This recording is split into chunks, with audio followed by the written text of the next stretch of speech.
যেই দেশে চোর চোর বলে চিৎকার করলেই মানুষ ছুটে গিয়ে উক্ত চোরকে ধরে ফেলে, সঙ্গে সঙ্গে উন্মত্ত জনতা গণধোলাই দেয়, কখনো কখনো মারের চোটে সেই চোর মরেই যায়, কারো কোনো শাস্তি হয় না, সেই দেশেই দেশের বৃহত্তম ব্যাংক, একমাত্র সরকারি ব্যাংক, যে ব্যাংককে দেশের সবচেয়ে নিরাপদ ও নির্ভরযোগ্য ব্যাংক বলে উল্লেখ করা হয়, এই ব্যাংকে 2.5 লক্ষাধিক কর্মী এবং প্রায় 50 কোটি অ্যাকাউন্ট আছে।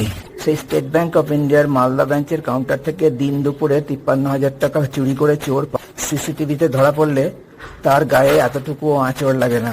চোরকে চুরি করা টাকাটাও ফেরত দিতে হয় না, উল্টে সেই চোরই চুরি করা কাউন্টারের নিরপরাধ ক্যাশিয়ারের চাকরি খেয়ে নেয়। বলতে ভুল হচ্ছে না, স্টেট ব্যাংক থেকে টাকা চুরি করা ওই চোরই চুরি করা কাউন্টারের ক্যাশিয়ারের চাকরি খেয়ে নেয়। এরকম অদ্ভুত ঘটনা কি দেশে আর কখনো ঘটেছে? হ্যালো, আমার নাম Debabrata Das, state Bank of ইন্ডিয়াতে চাকরি করতাম। 2018 সালের 5ই জুন স্টেট ব্যাংক অফ ইন্ডিয়ার মালদা ব্রাঞ্চে আমার ক্যাশ কাউন্টার থেকে 53,000 টাকা চুরি করে চোর সিসিটিভিতে ধরা পড়ে। এইটা টাকা চুরির সিসিটিভি ফুটেজ এসবিআই মালদা ব্রাঞ্চের। চোরটা স্টেট ব্যাংকেরই একজন খুব important cash credit customer Bishnu ঘোষের কর্মচারী। এই খুব ইম্পর্টেন্ট কথাটা আমার না, এটা স্টেট ব্যাংকের মালদা ব্রাঞ্চের তখনকার চিফ ম্যানেজার উজ্জ্বল কুমার প্রথম যেদিন আমার উপর অত্যাচার শুরু করে সেদিন বারবার করে উল্লেখ করছিল। 65 lakhs সিসি আর 15 বছরের সিসি, খুব ইম্পর্টেন্ট অ্যাকাউন্ট। এসবিআই মালদার কাছেই চিত্তরঞ্জন মার্কেটে বিষ্ণু ঘোষের দোকান। চুরির ঘটনার পরেই মালদা ব্রাঞ্চের চিফ ম্যানেজার ও ক্যাশ ক্রেডিট ম্যানেজার ট্রান্সফার হয়ে চলে যান। তাদের পরিবর্তে উজ্জ্বল কুমার নতুন চিফ ম্যানেজার হয়ে এবং বিশাল কুমার নতুন ক্যাশ ক্রেডিট ম্যানেজার হিসেবে মালদায় আসে। উজ্জ্বল কুমার ও আরেকজন নতুন আসা অফিসার পার্থ চক্রবর্তী প্রথম যেদিন সিসিটিভি ফুটেজ দেখে সেদিন ফুটেজ দেখেই আমার সঙ্গে এত দুর্ব্যবহার করেছিল, মনে হচ্ছিল আমি যেন ক্রিমিনাল। সেই সময় সেখানে আগের ক্যাশ ক্রেডিট ম্যানেজারও উপস্থিত ছিল। তবে উজ্জ্বল কুমার আমাকে বলেছিল ব্যাংকই চোরের বিরুদ্ধে আইনি পদক্ষেপ নেবে এবং চুরি হওয়া 53,000 টাকা উদ্ধার করে আমাকে ফেরত দেওয়া হবে। কিন্তু ব্যাংক অর্থাৎ চিফ ম্যানেজার 1.5 মাসেও কোনোটাই করেনি। আমি টাকার কথা বলতে শুরু করলে চিফ ম্যানেজারের উত্তর দেওয়ার ভাষা ও ভঙ্গি ক্রমশই কর্কশ হতে থাকে। কেন? চোর টাকা চুরি করেছে, 1.5 মাস পার হয়ে গেছে, সিসিটিভির ফুটেজ প্রমাণ দেখে গেছে, চোরের লোক চোরের মালিক দেখে গেছে, বিভিন্ন লোক নিয়ে 3 বার, সবাই মেনে নিয়েছে, একজনও প্রতিবাদ করেনি। কেন টাকা দিতে দেরি হচ্ছে? আর টাকা চাইলে আমার চিফ ম্যানেজার উজ্জ্বল কুমারের কেন ভঙ্গি আর ভাষা কর্কশ হচ্ছে? সেই সময়েই মালদা ব্রাঞ্চ থেকে কয়েকদিন আগে ট্রান্সফার হয়ে যাওয়া একজন সিনিয়র অফিসার আমাকে নিয়ে ইংলিশ বাজার থানার আইসির সঙ্গে দেখা করে চুরির ঘটনার কথা এবং 1.5 মাসেও টাকাটা ফেরত না পাওয়ার কথা বলেন। আইসিকে সিসিটিভি ফুটেজ দেখাই। আইসি ফুটেজ দেখে বিষ্ণু ঘোষকে ফোন করেন। বিষ্ণু ঘোষ তো প্রথমে বিশ্বাস করেন যে আইসি ফোন করছে। যাই হোক, তারপর বিষ্ণু ঘোষ বিষয়টার নিষ্পত্তি করতে 3 দিন সময় চান। আইসি বলেন 3 দিন না, আমি আপনাকে 7 দিন সময় দিচ্ছি, তার মধ্যে আপনি বিষয়টা নিষ্পত্তি করুন। বিষ্ণু ঘোষ 10 দিনেও টাকা ফেরত দেয়নি কিংবা আমাকে কোনো খবর দেয়নি। আমি আইসিকে সে কথা জানালে উনি বিষ্ণু ঘোষকে আবার ফোন করলে বিষ্ণু ঘোষ এবার ফোন ধরেনি। আইসি তখন একজন এসআইকে বিষয়টা দেখতে বলে কিছু নির্দেশ দেন। ওই এসআই আগের দিন সেখানেই ছিলেন বলে উনি বিষয়টা জানতেন। ওই এসআই সম্ভবত ফোনে বিষ্ণু ঘোষকে থানায় এসে দেখা করতে বলেছিলেন। এরপরেই কয়েকদিন সকালে অফিসে যাওয়ার সঙ্গে সঙ্গেই আমাকে চিফ ম্যানেজারের চেম্বারে ডেকে পাঠানো হয়।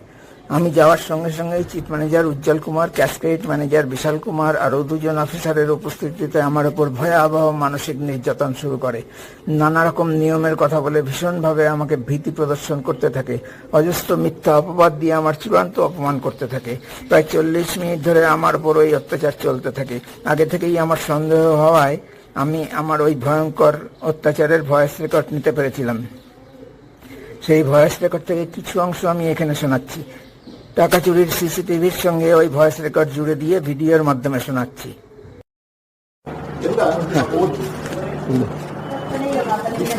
আপনি না, উনি আসছেন দিতে, আমাকে রিটার্ন কমপ্লেন দিতে আসছেন, আমি আসছি না। এইটা কিন্তু অনেক ক্রিটিক্যাল কেস হয়ে যাবে। যদি এই ব্যবসায়টা কোনো কারণে চলে যায়, you will be held accountable. আমি একদম ক্লিয়ার কথা বলে দিই। যদি উনি উইথড্র করেন সেইং দ্যাট আপনার এই ফলানা স্টাফ জন্য আমি উইথড্র করছি account, you will be held responsible for the loss in business. 65 lakhs CC আর 15 বছরের সিসি, খুব ইম্পর্টেন্ট অ্যাকাউন্ট, খুব ইম্পর্টেন্ট। উল্টে আপনি খুব ভাগ্যবান उल्टे आपने खूब भगवान उल्टे वो आपके ऊपर क्या ये जाके जाने। आपको बोल देता हूँ, वो आपके ऊपर चार्ज लगाएगा सीक्रेसी तोड़ने का, आपके वॉलेट की ऑप्शन को अंडर सेक्शन 6 हर एक बैंकर्स को दूसरे आदमी का कॉन्फिडेंशियल चीज को छुपा के रखना होता है। आपने उसको अरेस्ट किया है, पनिशेबल आप जानते हैं इसका पनिशमेंट क्या होता है, मेजर पेनल्टी लगेगा आपके ऊपर। दूसरा, किसी का सेल्फ रेस्पेक्ट को आप इस तरह से तोड़े। देखो एक्चुअली ये आदमी बहुत अच्छा है, इसलिए आप अभी तक यहाँ शांति से बैठे हैं। আর আমি যদি এটা ধরে রাখি যে এটা আপনি করেছিলেন, সৃষ্টি করেছিলেন, তাহলে কোনো ভুল হবে না আমার। আপনি ইচ্ছে করে করেছেন, ব্যাংকের কোনো লায়াবিলিটি নাই যে আপনার টাকা ফেরত দেওয়ার জন্য কোনো অ্যাকশন নেই। আপনার রেক্টিফিকেশন মেনু আপনি জানেন না, তো কোনো লোক আপনি জানেন না রেক্টিফিকেশন মেনু কি হয়। আমি কারো 10,000 টাকা জায়গায় 1 লাখ টাকা জমা লিখতে দিলাম, আমি বেকার এখন তো টাকা রেক্টিফাই করতে পারি, আপনি করেন না। এটা তো সেরকম ছিল না, এমনটা ঠিক দিয়েছি আমি। ফার্স্ট থিং ইজ আপনার টাকা যদি শর্ট হয়েছে, নাম্বার 1 পুরো ছানবিন করবেন কেন শর্ট হয়েছে। আমাদের এই জিনিসটা জানেন না, এই 4 লাখ টাকা রিসিভ করে আপনি 4,53,000 উনি আপনাকে যে কমপ্লেন লেটার দেবেন, আমি ইনস্ট্যান্ট আপনার উপর অ্যাকশন নেব। ইনস্ট্যান্ট, আমি 1 মিনিট দেরি করবো না, কেন আমি যদি দেরি করি তাহলে আমি প্রবলেম হবে। নমস্কার, আরে না পাচ্ছি। আচ্ছা, এতটা কনভিন্স ওই লোকটাকে আমরা করে রেখেছিলাম, ও বললো আমি সিটি কোর্টের দেখে টাকাটা জোগাড় করে রেখে দিয়েছি, দিয়ে দেবো। एक 65 लाख का प्रपोजल लाने में एक आरएनएमई का तो दिन नहीं है लाना प्रपोजल। आपका राइट हैंड मुझे लेफ्ट साइड में दिखाई देता है, मुझे रिटर्न में दीजिए ना कि बैंक को उसके अगेंस्ट में लीगल एक्शन लेना है, मुझे दीजिए लिखिए। আপনি যবে লিগালাইজ করবেন কোনো জিনিসকে, তো আমিও সবাইকে বলছি মোটামুটি আমাকে ওই জোনে, যে জোনে আমি ছিলাম ওই জোনে দয়া করে ফেলেন না। আমি সব সময় ওই বাজে অ্যাকশন নেওয়ার জন্য গিয়েছিলাম। আপনি এবার আমাকে স্পেশালি দেখে বলছেন কি আপনার ক্ষতি হয়ে যাবে, এটা আপনার ক্ষতি আমি করে দেবো, তুই বাঁচতে চান তাহলে বাঁচুন, আমি তো বাঁচবো। আর আমি বাঁচতে গেলে যদি আপনার কোনো কষ্ট হয়ে যায় তাহলে আমার কোনো নেই। আপনি আমাদের টানছেন, ওনাকে টানছেন, দুজনকে টানছেন। 65 लाख का लोन हो सकता है कि हमारे मालदा बैंक के लिए बचा है, लेकिन बहुत सारा ब्रांच के लिए शायद इतना बड़ा लोन तो देखा भी नहीं है। কিন্তু এখন যদি না বলি তাহলে আর বিপদ যেটা ঘটেছে আর বেশি বিপদ ঘটে যাবে। আমাকে যেটা দিতে যাচ্ছেন থানাতে বসে আছে এখন, तब तो नहीं बचिएगा। इस तरह उसका बेटा भी तो एचडीएफसी बैंक में उसी दिन बोलते हैं, क्या बोलते वो तो नहीं यहाँ पे फिल्म कैसे दी उसको इमोशनली कितना ब्लैकमेल किया गया। आपको पैसा तो रेडी था, उसमें हमको एक फोटो दिखा दी, पैसा अरेंज कर लिया, कैसे भी देगा लेकिन देगा। एक बार बोले नहीं देगा कि ताकत भी लेना, वो आदमी सही है, वो चाहता को बोल सकता था उस मीटिंग में बोल सकता था, वो कुछ नहीं बोल रहा है। उस मीटिंग में अगर बोल रहा है को ऐसा है कि हमको पुलिस के थ्रू हमको प्रेशराइज किया जा रहा है, तब क्या होता আরেকটা ছিল, ওদের মিটিং ছিল, ও কিচ্ছু বলেনি। দুই আপনি বলেছি কাজ কাস্টমার দেন। হ্যাঁ, আর উল্টো পেছনে বসেছিল অনেকটা। হ্যাঁ, কোনো ওয়ে আউট বা কোনো মানে আমি আর ঠিক আছে আমি সারেন্ডার করে দিলাম। আমি এখানে নাই, আমি এটাতে আর দিয়ে শুধু কভার কোনো আমার করি আপনাদের জন্য। আমি আমার ওয়াইফের ফোন করতে দেখে দিই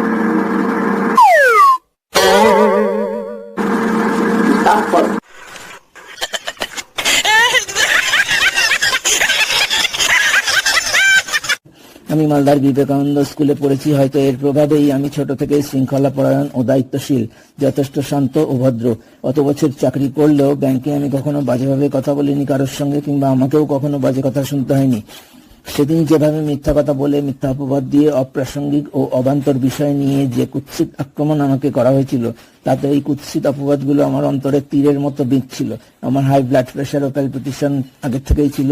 আমার শারীরিক অবস্থা সেদিন এত খারাপ হয়ে গেছিল যে আমি সেখানেই হার্ট অ্যাটাক হয়ে মারা যেতে পারতাম। আমি প্রায় সেন্সলেস হয়ে এক জায়গাতেই দাঁড়িয়েছিলাম। আমার স্বভাব ও শারীরিক অবস্থার কথা বললাম এই জন্য যে তাহলে কিছু মানুষ হয়তো বুঝতে পারবে যে বিনা দোষে অত সিনিয়র একজন স্টাফকে কি নির্মম ভাবে ওই স্টেট ব্যাংকের ওই অফিসাররা অত্যাচার করেছিল, এবং একটা চোরের জন্য, যেই চোরটা আমার কাউন্টার থেকেই টাকা চুরি করেছিল এবং সিসিটিভিতে ধরা পড়েছিল। কিন্তু ওটা ব্যাংক থেকে টাকা চুরি করা, আমার ব্যক্তিগত টাকা না। আমার ইউনিয়ন আমার পাশে দাঁড়ায়নি কেন তা জানি না। চুরির ঘটনা জানা সত্ত্বেও এবং সিসিটিভি ফুটেজে চুরির স্পষ্ট প্রমাণ দেখা সত্ত্বেও একজন স্টাফও আমার পাশে দাঁড়ায়নি। এমনকি আমার ইউনিয়ন এবং অন্য কর্মীরা আমার ওপর অত্যাচার হচ্ছে জানা সত্ত্বেও কেউ একটাও কথা বলেনি। উল্টে চোর ও চোরের মালিক বিষ্ণু ঘোষের সঙ্গে চক্রান্ত করে স্টেট ব্যাংকের অফিসার ও কর্মীরাই, ব্যাংক থেকে কিছুই চুরি হয়নি, ওটা ক্যাশিয়ারের সাজানো ঘটনা, ওখান থেকে ক্যাশ মিসিং হতেই পারে না, ওই টাকা অন্য কোনোভাবে খোয়া গেছে ইত্যাদি মিথ্যা কথা প্রচার করা হয়েছে। আমার ধারণা মালদার মানুষ স্টেট ব্যাংকের ওই মিথ্যা প্রচারেই বিশ্বাস করেছে। স্টেট ব্যাংকের অফিসার ও কর্মীরা কত কুৎসিত মানসিকতার, কত বড় প্রতারক, প্রবঞ্চক, বিশ্বাসঘাতক, দুর্নীতিগ্রস্ত এবং দুষ্কৃতি ঘনিষ্ঠ। তাদের মানবিকতা, নৈতিকতা, সততার কত অভাব তারা কত হৃদয়হীন ও নৃশংস সেটা পরিষ্কার বোঝা যাবে এই দুটো ভয়েস রেকর্ড শুনলে। এবং এটা 100% এসবিআই অফিসার ও কর্মীদের সম্পর্কেই প্রযোজ্য। স্টেট ব্যাংক ও চোর এবং চোরের মালিক বিষ্ণু ঘোষের মধ্যে যে অশুভ আঁতাত হয়েছিল, সেই আঁতাতের অংশীদার সবাই স্টেট ব্যাংকের, সক্রিয়ভাবে সহযোগিতা করে বা নিষ্ক্রিয় থেকে। এই দুই ভাগের মধ্যে যারা পড়ে তারা সবাই চোরের পক্ষে সমর্থন ও সাহায্য করতে এবং নিজেদেরই সহকর্মী সম্পূর্ণ নিরপরাধ ক্যাশিয়ারের বিরুদ্ধে ষড়যন্ত্রে সামিল বলে ধরে নেওয়া যায়। সামান্য কয়েকজন হয়তো এই চক্রান্তে সম্মত ছিল না, কিন্তু তাদের পক্ষে বিরোধিতা করাও সম্ভব ছিল না।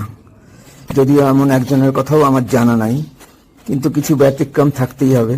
আমি দুঃস্বপ্নেও ভাবতে পারিনি যে মালদা বেঞ্চের 40 থেকে 50 জন, মালদা জেলার কয়েকশো, সারা বাংলার 18-20 হাজার অফিসার ও কর্মীর মধ্যে একজনও প্রতিবাদ করবে না। একদম প্রথম স্তরে আটকানো না গেলে তো ইউনিয়নগুলোর হস্তক্ষেপ করা অবশ্যই কর্তব্য ছিল। ইউনিয়ন নিশ্চয়ই হস্তক্ষেপ করেওছে। ব্যাংক কর্তৃপক্ষের জঘন্য ওই অন্যায় কাজে বাধা না দেওয়ার বিনিময়ে কোনো ডিল করেছে। কয়েকজন বড় নেতা তো আমার কাছে সরাসরি ঘটনার বিষয়ে শুনেছে, যাদের সঙ্গে আমি বারবার ফোনে কথা বলে তাদের সাহায্য চেয়েছি। কিন্তু দুটো ইউনিয়নই চোরদের পক্ষেই সমর্থন ও সহযোগিতা করেছে। আছে সারা দেশের 2.5 লক্ষাধিক কর্মী। সারা বাংলার 18-20 হাজার কর্মীর সবাই মেরুদণ্ডহীন কাপুরুষ, যাদের মধ্যে সামান্যতম মানবিকতা নৈতিকতা নাই, যাদের সবাই সজ্ঞানে স্টেট ব্যাংকের কাউন্টার থেকে টাকা চুরি করা এক চোরকে, ওই চোরের মালিক বিষ্ণু ঘোষ, যে 65 লাখ টাকার সিসি আর 15 বছরের পুরনো সিসি অ্যাকাউন্ট থাকা একজন খুব ইম্পর্টেন্ট সিসি কাস্টমার হয়ে স্টেট ব্যাংকের ওপর নোংরাভাবে প্রভাব খাটাচ্ছে, তাদের অপরাধের স্বীকৃতি দিয়ে চুরির ঘটনা ধামাচাপা দিয়ে সিসিটিভি ফুটেজ গায়েব করে চোরকে সসম্মানে মুক্তি দিলই শুধু না, তারা সবাই চোরের প্রেস্টিজ রাখতে কোনো অপরাধ ছাড়াই অত্যাচার করে আমাকেই চাকরি ছাড়া করার কাজে সমর্থন ও সহযোগিতা করলো। চোরের প্রেস্টিজ রাখার এই বিষয়টা তার একটা ভয়েস রেকর্ডের প্রমাণ সহ আলাদা করে দিচ্ছি, এটার পরে দেবো। যে থার্ড পার্টি চুরি হওয়া টাকাটা বিষ্ণু ঘোষের কাছ থেকে এনে আমাকে দিতে চেয়েছিল, কিন্তু বিষ্ণু ঘোষ ব্যাংক থেকে কোনো টাকা চুরি হয়নি জানিয়ে টাকা দেয়নি। যেহেতু সে থার্ড পার্টি সিসিটিভি ফুটেজ দেখেছে, তাই ব্যাংক থেকে কিছুই চুরি হয়নি কথাটা তার পক্ষে মেনে নেওয়া সম্ভব ছিল না। তাই সে স্টেট ব্যাংকের দিক থেকে ঠিক কি হয়েছে জানার চেষ্টা করে। সেই খবরটা সে এত ঠিকঠাক শব্দ ব্যবহার করে, ঠিকঠাক সুরে, এবং তার নিজের যে অনুভূতি, প্রচন্ড বিস্ময়, আশঙ্কা ও চোরের বদলে স্টেট ব্যাংকের সবাই মিলে ইউনিয়ন সহ আমার বিরুদ্ধেই যে ষড়যন্ত্র করে আমার ভয়ঙ্কর ক্ষতি করতে চলেছে, এই সব কিছুই এত ঠিকভাবে প্রেজেন্ট করেছে যে আমার মনে হচ্ছিল উজ্জ্বল কুমারের কাছ থেকে যেন সরাসরি আমি শুনছি। অন্যটা, সে স্টেট ব্যাংকের টিম ও চোরের টিম সিআর মার্কেটের, চিত্তরঞ্জন মার্কেটের ব্যবসায়ী সমিতির যে সেক্রেটারি সঞ্জীব দা বলছে তাকে, তার কাছে জেনেছে।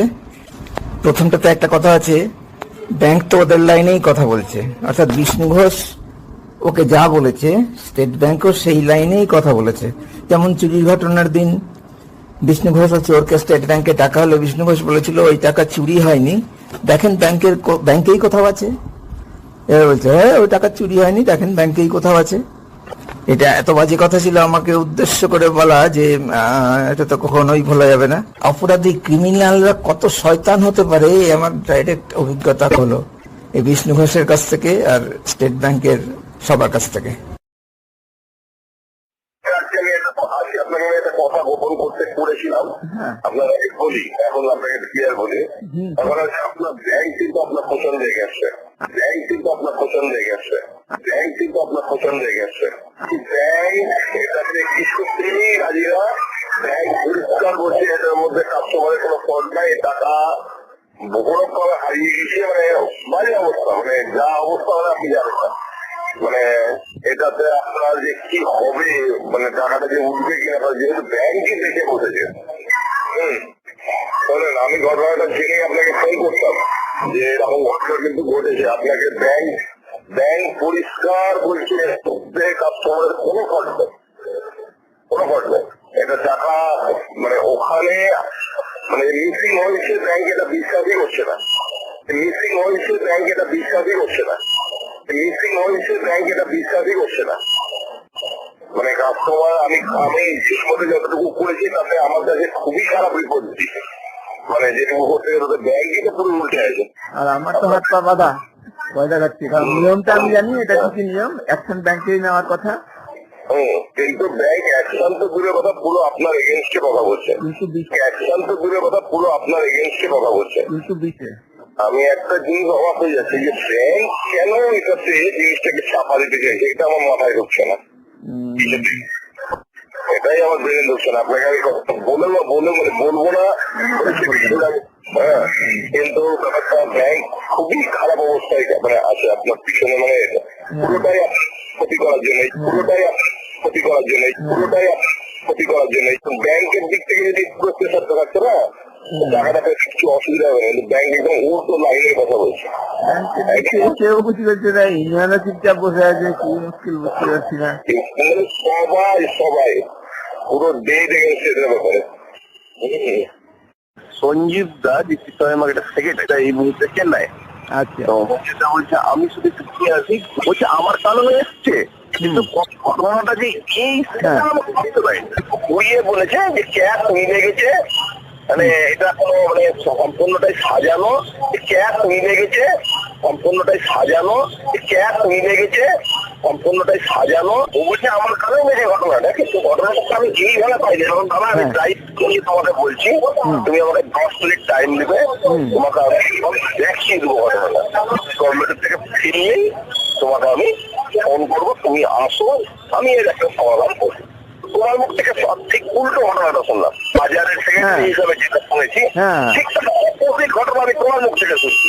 সেই জন্যই সবাই চুপ করে গেছে, উল্টো ঘটনাটা ওরা প্রচার করে দিয়েছে আর কি। উল্টো ঘটনাটা টোটাল উল্টোটা বলছে সঞ্জীব বলছে, তুমি যা বলছো সেটা যদি সত্যি হয় তাহলে আমার কাছে যেটা আছে তাহলে সেটা পুরো মিথ্যা, আর ওদেরটা যদি সত্যি হয় তাহলে তোমার কথাটা পুরো মিথ্যা। ফেসবুকে আমি একটা পোস্ট দিয়েছিলাম, সিসিটিভি ফুটেজ থেকে টাকা চুরি করার একটা স্ক্রিনশট।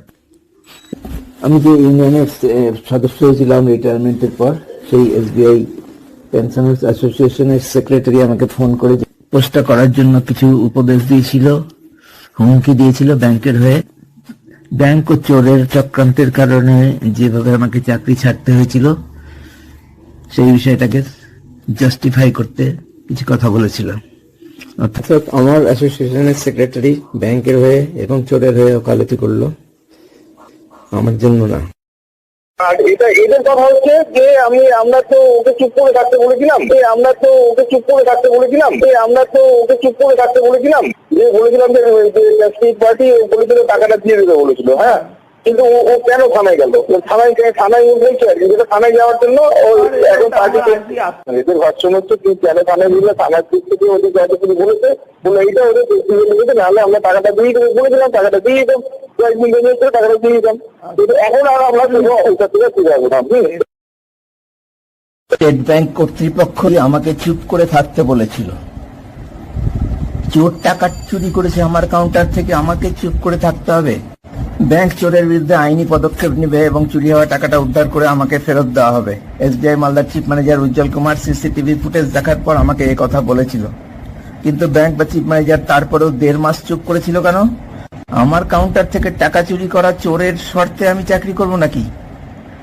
স্টেট ব্যাংক কর্তৃপক্ষ ও 2.5 লক্ষাধিক স্টেট ব্যাংক কর্মচারী চোরের গোলাম হতে পারে, কিংবা চোরের মালিক বিষ্ণু ঘোষ, যে একজন স্টেট ব্যাংকের খুব ইম্পর্টেন্ট সিসি কাস্টমার, তার কাছে মাথা বিক্রি করে দিয়ে থাকতে পারে, কিন্তু আমি না। স্টেট ব্যাংক চোর, স্টেট ব্যাংক চোর, স্টেট ব্যাংক বিশ্বাসঘাতক, স্টেট ব্যাংক বিশ্বাসঘাতক, স্টেট ব্যাংক প্রতারক, স্টেট ব্যাংক প্রতারক। চোরের বিরুদ্ধে থানায় গিয়ে মৌখিকভাবে জানানোর জন্য চোর চুরি করা টাকা ফেরত দিল না, এটাই কি এখন আমাদের দেশের আইন? আর চোরের বিরুদ্ধে টাকা চুরি হওয়া ডিপার্টমেন্ট কোনো পদক্ষেপ না নেওয়ায় এবং ক্যাশিয়ারকে চুরি হওয়া টাকা ফেরত দেওয়ার কোনো বন্দোবস্ত না করায় ক্যাশিয়ার থানায় গিয়েছে বলে সেই ডিপার্টমেন্টই বলছে তাদের পক্ষে আর ওখান থেকে ফিরে আসা সম্ভব নয়। কোথা থেকে? ব্যাংক থেকে কিছুই চুরি হয়নি, ওখান থেকে ক্যাশ মিসিং হতেই পারে না, কাস্টমারের কোনো ফল্ট নাই, ওই টাকা অন্য কোনোভাবে খোয়া গেছে, ওটা ক্যাশিয়ারের সাজানো ঘটনা, ইত্যাদি ইত্যাদি। এই চোরের মালিক cash credit customer Bishnu Ghosh এবং স্টেট ব্যাংকের সব অফিসার ও অন্য কর্মীরা মিলে চক্রান্ত করে সম্মিলিতভাবে এই মিথ্যা কাহিনী প্রচার করে স্টেট ব্যাংক আমার সর্বনাশ কাজ করার কাজে যতটা এগিয়েছে সেখান থেকে আর ফিরে আসা সম্ভব নয়। আমার ইউনিয়ন আমার পাশে দাঁড়ায়নি কেন তা জানি না। চুরির ঘটনা জানা সত্ত্বেও এবং সিসিটিভি ফুটেজে চুরির স্পষ্ট প্রমাণ দেখা সত্ত্বেও একজন স্টাফও আমার পাশে দাঁড়ায়নি। এমনকি আমার ইউনিয়ন এবং অন্য কর্মীরা আমার ওপর অত্যাচার হচ্ছে জানা সত্ত্বেও কেউ একটাও কথা বলেনি। উল্টে চোর ও চোরের মালিক বিষ্ণু ঘোষের সঙ্গে চক্রান্ত করে স্টেট ব্যাংকের অফিসার ও কর্মীরাই ব্যাংক থেকে কিছুই চুরি হয়নি, ওটা ক্যাশিয়ারের সাজানো ঘটনা, ওখান থেকে ক্যাশ মিসিং হতেই পারে না, ওই টাকা অন্য কোনোভাবে খোয়া গেছে ইত্যাদি মিথ্যা কথা প্রচার করা হয়েছে। আমার ধারণা মালদার মানুষ স্টেট ব্যাংকের ওই মিথ্যা প্রচারেই বিশ্বাস করেছে। আমি 2001 সাল থেকে 2013 সাল পর্যন্ত মালদা ব্রাঞ্চে কাজ করেছি। ওল্ড মালদা ঘুরে আবার 2017 সালের জুলাই মাসে আবার মালদা ব্রাঞ্চে আসি। চিত্তরঞ্জন মার্কেটের বহু মানুষ আমাকে SBI মালদার স্টাফ হিসেবে চেনে। আমি নিজেই অনেক পরিচিত মানুষকে চুরির ঘটনার জন্যই যে আমাকে চাকরি ছাড়তে হয়েছে সে কথাও জানাই। কেউ আমার কথা বিশ্বাস করেনি। দিনের পর দিন আতঙ্কগ্রস্ত থেকে উদ্বেগে থেকে আমার মানসিক অবস্থা এত অবনতি ঘটেছিল যে আমি ফোবিয়ায় আক্রান্ত হই, যার জন্য কলকাতার লুম্বিনী পার্ক মেন্টাল হসপিটালে আমাকে চিকিৎসা নিতে হয়েছিল। এবং দুর্বিষহ মানসিক যন্ত্রণা ও অস্থিরতার জন্য আমার 4 জনের পরিবার ধ্বংস হয়ে গেল। আমার আর্থিক সংকট খুবই ভয়ঙ্কর অবস্থায় পৌঁছে গেল। এটা কিন্তু কোনো আর্থিক সাহায্যের আবেদনের জন্য বলছি না, কারণ আমার পক্ষে আমার পরিবার ও আর্থিক পরিস্থিতি মেনটেন করা সম্ভব ছিল না। আমার মাথায় সবসময় অত্যাচারের ওই মিথ্যা অপবাদগুলো ঘুরতে থাকে। কানে বাজে ওই বাজখাই সুরের হুমকি। জেগে থাকা অবস্থায় আমার কখনোই 1 ঘন্টাও কাটে না যে ওই ভয়ঙ্কর শব্দগুলো আমার চিন্তায় আসে না। তাই আমি ভয়েস রেকর্ডের কথাগুলো মন দিয়ে শুনতে অনুরোধ করব। উজ্জ্বল কুমারের চেয়ে আমি সেই দিনের হিসাবে যেদিন আমার উপর অত্যাচার চালায়, বয়সে 15-16 বছরের সিনিয়র, চাকরিতে 17-18 বছরের সিনিয়র, এবং বিশাল কুমারের জন্মের আগে থেকেই আমি স্টেট ব্যাংকে চাকরি করি। ওই অত্যাচারের দিন থেকেই যে সহকর্মীরা ঘটনার পর থেকেই আমাকে সাহায্য করছিল টাকাটা ফিরে পাওয়ার বিষয়ে, এমনকি সিসিটিভি ফুটেজ দেখার ব্যবস্থাও করেছিল, তারাই আমার সঙ্গে কথা বলা একদম কমিয়ে দেয় এবং আমাকে এড়িয়ে চলতে থাকে। আমার ওই অবস্থায় 17ই আগস্ট 2018-তে অটল বিহারী বাজপেয়ীর মৃত্যুর পরের দিন, যেদিন সরকার হাফ ছুটি ঘোষণা করেছিল, সেদিন বিকেল 3:30টার পরে আমি ক্যাশ কাউন্টারে বসে থাকা অবস্থায় চিফ ম্যানেজার উজ্জ্বল কুমার আমার দিকে ছুটে গিয়ে লাফিয়ে এবং আমার মুখের সামনে আঙ্গুল ঝাঁকিয়ে হুমকি দিচ্ছিল। দ্রুত হেঁটে অন্যদিকে যাচ্ছিল, আবার ফিরে এসে আমাকে মারমুখীভাবে হুমকি দিচ্ছিল। অনেক স্টাফ ও কাস্টমার উজ্জ্বল কুমারের সেদিনের ওই মারমুখী আচরণ দেখেছে। শেষ পর্যন্ত সেখানে উপস্থিত এলাহাবাদ ব্যাংকের একজন মহিলা কর্মী, যিনি ওনাদের ব্যাংকের ক্যাশ জমা দিতে এসেছিলেন, তিনি চিফ ম্যানেজারের উদ্দেশ্যে বলেন, আপনি ওনাকে এইভাবে বলছেন কেন? ওনার তো কোনো দোষ নেই, উনি ঠিক সময় থেকেই ওনার চেয়ারে বসে আছেন। এই কথা শুনে উজ্জ্বল কুমারের সম্বিত ফিরে ও আমাকে শেষ ওয়ার্নিং দিয়ে ফিরে যান। অর্থাৎ তখন অন্যের ভুলের জন্যও আমার উপর কুৎসিত আক্রমণ শুরু হয়েছে। সেদিনই আমি মনে মনে প্রতিজ্ঞা করেছিলাম যে আমি আর কখনো এই বিশ্বাসঘাতক প্রতিষ্ঠানে আসবো না এবং আমি মানবাধিকার কমিশনে অভিযোগ জানাবো। যদিও চাকরি যে আমাকে ছাড়তেই হবে সেটা সিদ্ধান্ত মোটামুটি হয়েই গেছিল, তাও আমি ধৈর্য ধরে আশায় ছিলাম। একটা চাকরি শেষ জীবনে ছেড়ে দেওয়া কি অতই সোজা? তাও 34 বছর 10 মাসের পরের 25 মাস, সঙ্গে পে স্কেল রিভিশনের এফেক্ট 2017 থেকে। আমার কোনো জমানো টাকাও ছিল না। আরও একটা কারণে আমার আর একটুও দেরি করা উচিত হতো না, সেটা হলো স্টেট ব্যাংকের একটা অতি প্রচলিত খেলা। ব্যাংকের প্রিয় কাস্টমারের কাছ থেকে একটা লিখিত অভিযোগ সংগ্রহ করে স্টাফকে মেমো দিয়ে বা শোকজ করে তাকে ব্যাংকের ডিসিপ্লিনারি প্রসিডিংসে আটকে দেওয়া, যার ফলে ভিআর আটকে যাবে। এমনকি ডিসিপ্লিনারি প্রসিডিংস শেষ না হলে নর্মাল রিটায়ারমেন্টের পরেও রিটায়ারমেন্টের বেনিফিটের টাকাগুলো পাওয়া যাবে না। ডিসিপ্লিনারি প্রসিডিংস পেন্ডিং এই অজুহাতে স্টেট ব্যাংক অবশ্যই আমার ক্ষেত্রে ওই কেস বছরের পর বছর ফেলে রাখত। উজ্জ্বল কুমারের মতিগতি থেকে তো বোঝাই যাচ্ছিল রিটেন কমপ্লেইন সংগ্রহ করার ইচ্ছা। হয়তো বিষ্ণু ঘোষ এবারে ফলস কমপ্লেইন করতে রাজি হয়নি, তখনও কমপ্লেন করেনি, এগুলো সব উজ্জ্বল কুমারের স্ক্রিপ্ট অনুযায়ী নিজের বানানো কথা। তাই উজ্জ্বল কুমার ও তার টিম এবং বিষ্ণু ঘোষ ও তার টিম মিলে আরেকটা স্ক্রিপ্ট তৈরি করেছিল। তার জন্য ওই বিষ্ণু ঘোষেরই আরেকটা কর্মচারী একদিন একটা অদ্ভুত আবদার করে আমার সঙ্গে ঝগড়া শুরু করেছিল। সেটা হলো একটা বড় অ্যামাউন্ট জমা করার জন্য সে আমাকে তার আনা টাকাগুলো রাখার জন্য জোর জুলুম করছিল, মানে সে লাইনে নাই, পেছনে আছে টাকাটা রেখে দেওয়ার জন্য, এবং এই বলে যে এতে 2টা বা 3টা 100 প্যাকেট কম আছে, 2টা না 3টা আমার এখন মনে পড়ছে না, এক্ষুনি সেটা অন্য কেউ নিয়ে আসছে, আপনি এই টাকাটা রেখে দিন। যে চোরের পক্ষের জন্য আমার চাকরির মেয়াদ শেষের দিকে, তাদের এই অন্যায় আবদার অবশ্যই উদ্দেশ্য প্রণোদিত। তাই সেদিন আমিও তর্ক করলেও খুব সাবধানে ছিলাম যেন কোনো বাজে কথা না বলি। তাকে আমি ওই ধরনেরই কিছু একটা বলেছিলাম, তারপরে ও চুপ করে। সে কি জোর খাটানো, যেন সঙ্গে সঙ্গেই আমি কম টাকাটা নিতে বাধ্য। আসলে বিষ্ণু ঘোষ ও তার টিম ততদিনে ভালোভাবেই জেনে গেছে যে 65 লাখের সিসি আর 15 বছরের পুরনো সিসি অ্যাকাউন্ট খুব খুব ইম্পর্টেন্ট অ্যাকাউন্ট স্টেট ব্যাংকের কাছে। সেই জন্য আমি 17ই আগস্টের আক্রমণের দিন পর্যন্ত খুব সাবধানে ছিলাম, খুব শান্ত ধীর, কথা কম বলে, যাতে কোনো বাজে কথা বা বাজেভাবে কোনো কথা না বলে ফেলি। 2018 সালের 21শে আগস্ট আমি ভিআর অ্যাপ্লিকেশন জমা দিই মালদা ব্রাঞ্চে। সেই অনুযায়ী 2018 সালের 31শে নভেম্বর আমার ভিআরের ডেট হওয়ার কথা। সেপ্টেম্বর মাস পার হয়ে গেলেও আমি কোনো খবর পাই না। অক্টোবর মাসের 4 তারিখে আমি স্টেট ব্যাংকের মালদা জেলার অ্যাডমিনিস্ট্রেটিভ অফিস আরবিওতে ফোন করে খবর নিই, কিন্তু কোনো খবর সেখান থেকে আমি পাইনি। তবে তখনই কিংবা পরে কোনো এক সময় হয়তো আরবিওর ভিআর সংক্রান্ত বিষয়ে ডিলিং অফিসার আমি ফোন করেছিলাম কথা জানতে পেরে আমার সঙ্গে কথা বলতে চান। আমি যাকে ফোন করে খবর নিয়েছিলাম সেই আমাকে ফোনে কথা জানায়। ওই অফিসার ফোনে যে কথাগুলো আমাকে বলেন তার কল রেকর্ডের অংশ দিলাম। হ্যাঁ দীপচন্দ্র, হ্যালো। হ্যাঁ বলো। না আমাদের এইচআর সাহেবের সাথে কথা বলা না। হ্যাঁ হ্যালো। হ্যাঁ স্যার, আমি দেবব্রত দাস বলছি।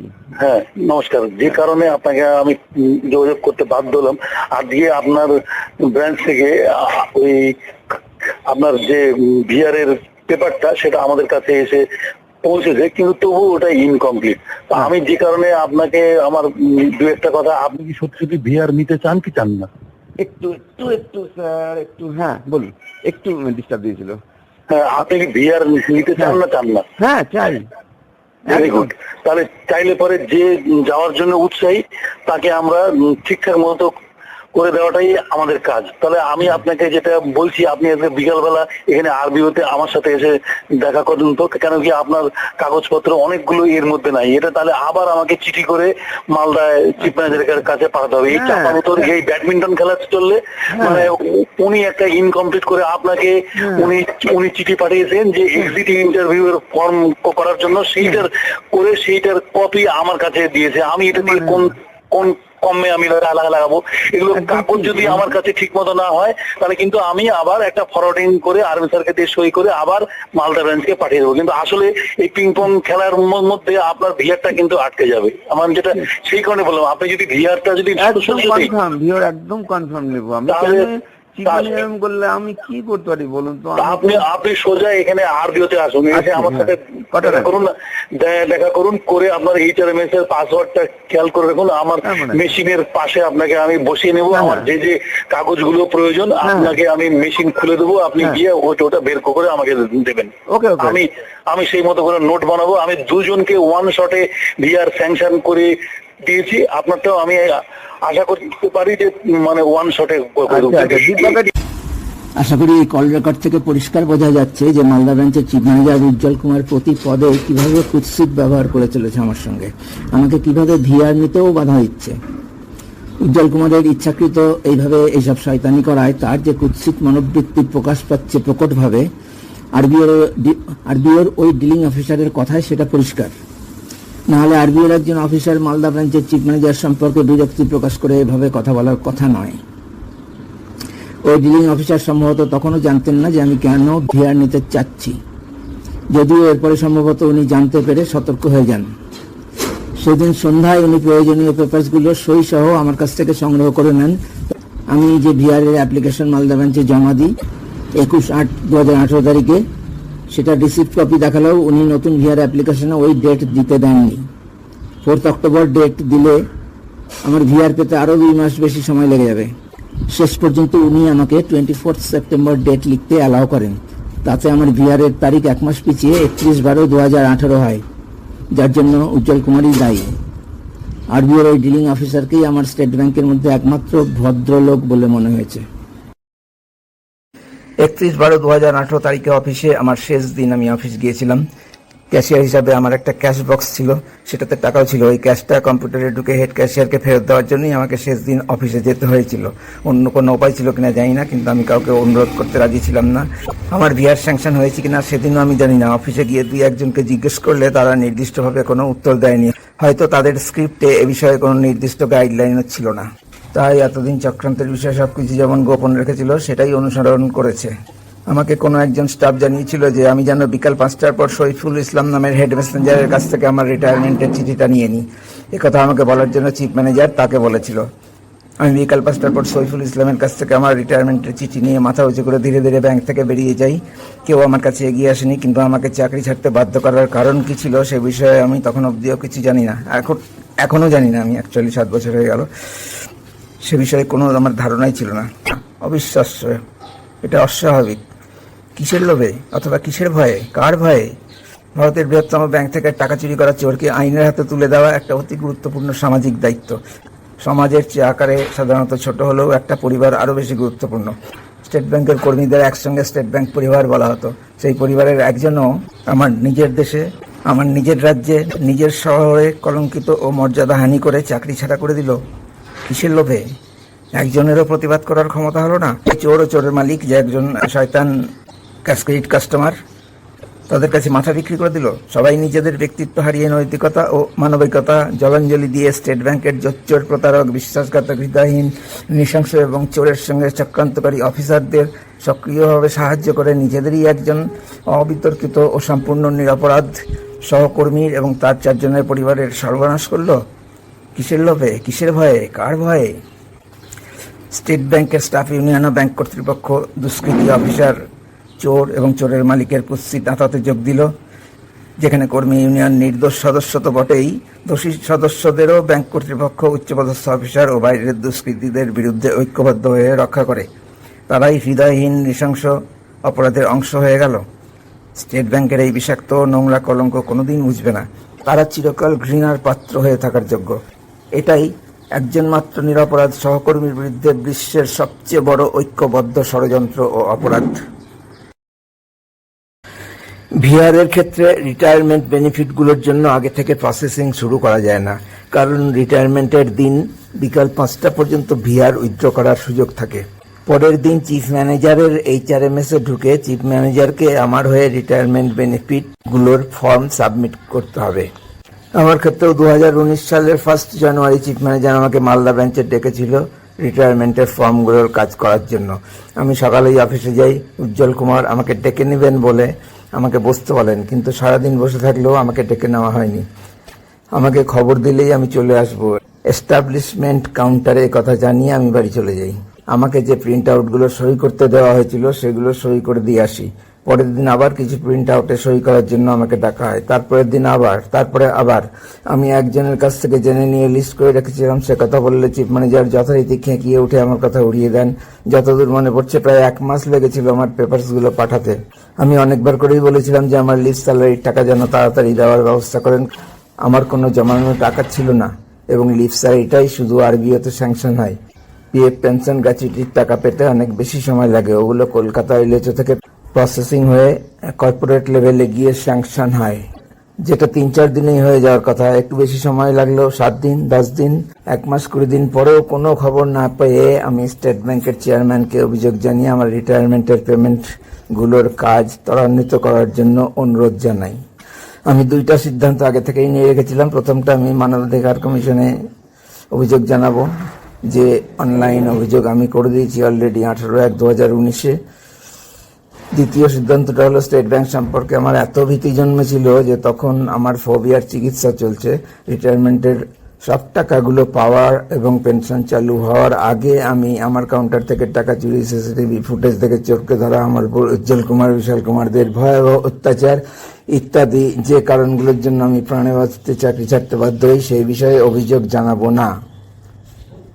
পিএফ পেনশন গ্র্যাচুইটির ইত্যাদির টাকাগুলো পাওয়ার আগে অভিযোগ জানাবো না, কারণ স্টেট ব্যাংকের একজন অফিসার তার ব্যক্তিগত প্রতিহিংসা চরিতার্থ করতে, যদিও আমি জানি না কি কারণে ব্যক্তিগত প্রতিহিংসা, শুধু জানি আমার কাউন্টার থেকে যে চোরটা টাকা চুরি করেছিল সেই চোরের জন্য এবং ওই চোরের মালিক বিষ্ণু ঘোষ নামের স্টেট ব্যাংকের একজন খুব ইম্পর্ট্যান্ট সিসি কাস্টমারের জন্য নিশ্চয়ই তাদের কাছ থেকে বড় অ্যামাউন্টের ঘুষ নিয়েছে চোরের বিরুদ্ধে আইনি পদক্ষেপ না নেওয়ার জন্য।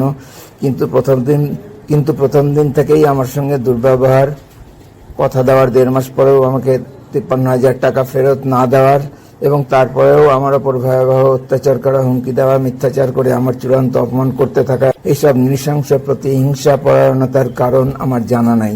সেই সঙ্গে ইউনিয়ন এবং অন্য স্টাফদের আমার পাশে না দাঁড়িয়ে আমার বিরুদ্ধেই মিথ্যা প্রচার করে চোরকে সমর্থন ও সাহায্য করা ইত্যাদি, এই কারণগুলোও আমার জানা নাই। শুধু বুঝতে পারি যে স্টেট ব্যাংকের কেউ, কাস্টমারদের কেউ বা স্থানীয় মানুষজনের কেউ যারা টাকা চুরির ঘটনা জানে তারা কেউই আমার জন্য একটা কথাও বলবে না। আমার সেদিনের বুঝতে পারা যে কারণগুলো এখনো একটাও ভুল বলে প্রমাণিত হয়নি। 7 বছর পার হয়ে যাওয়ার পরেও রিটায়ারমেন্টের ওই বেনিফিটগুলো পাওয়ার আগে আমি অভিযোগ জানাবো না, কারণ স্টেট ব্যাংকের কাউকেই বিশ্বাস করার কোনো কারণ আর বাকি ছিল না। ঘটনাও সেদিকেই যাচ্ছে। রিটায়ারমেন্টের 1.5 মাস পরেও আমি লিভ স্যালারির টাকাটাও পাচ্ছি না। তখন আমার মানসিক অবস্থা আরো খারাপ। আমার মনে হয়েছিল যে স্টেট ব্যাংক ইচ্ছা করেই আমার রিটায়ারমেন্টের টাকাগুলো দিচ্ছে না। তাহলেও যেহেতু আমি চেয়ারম্যানের কাছে অভিযোগ জানাচ্ছি আমার পেমেন্টের বিষয়ে, আমি একই সঙ্গে আমি যে SBI মালদার অফিসারদের দ্বারা ভয়ঙ্কর অত্যাচারের ফলেই প্রাণে বাঁচতে বিহার নিতে বাধ্য হয়েছিলাম, সেটাও আমার অভিযোগে উল্লেখ করি।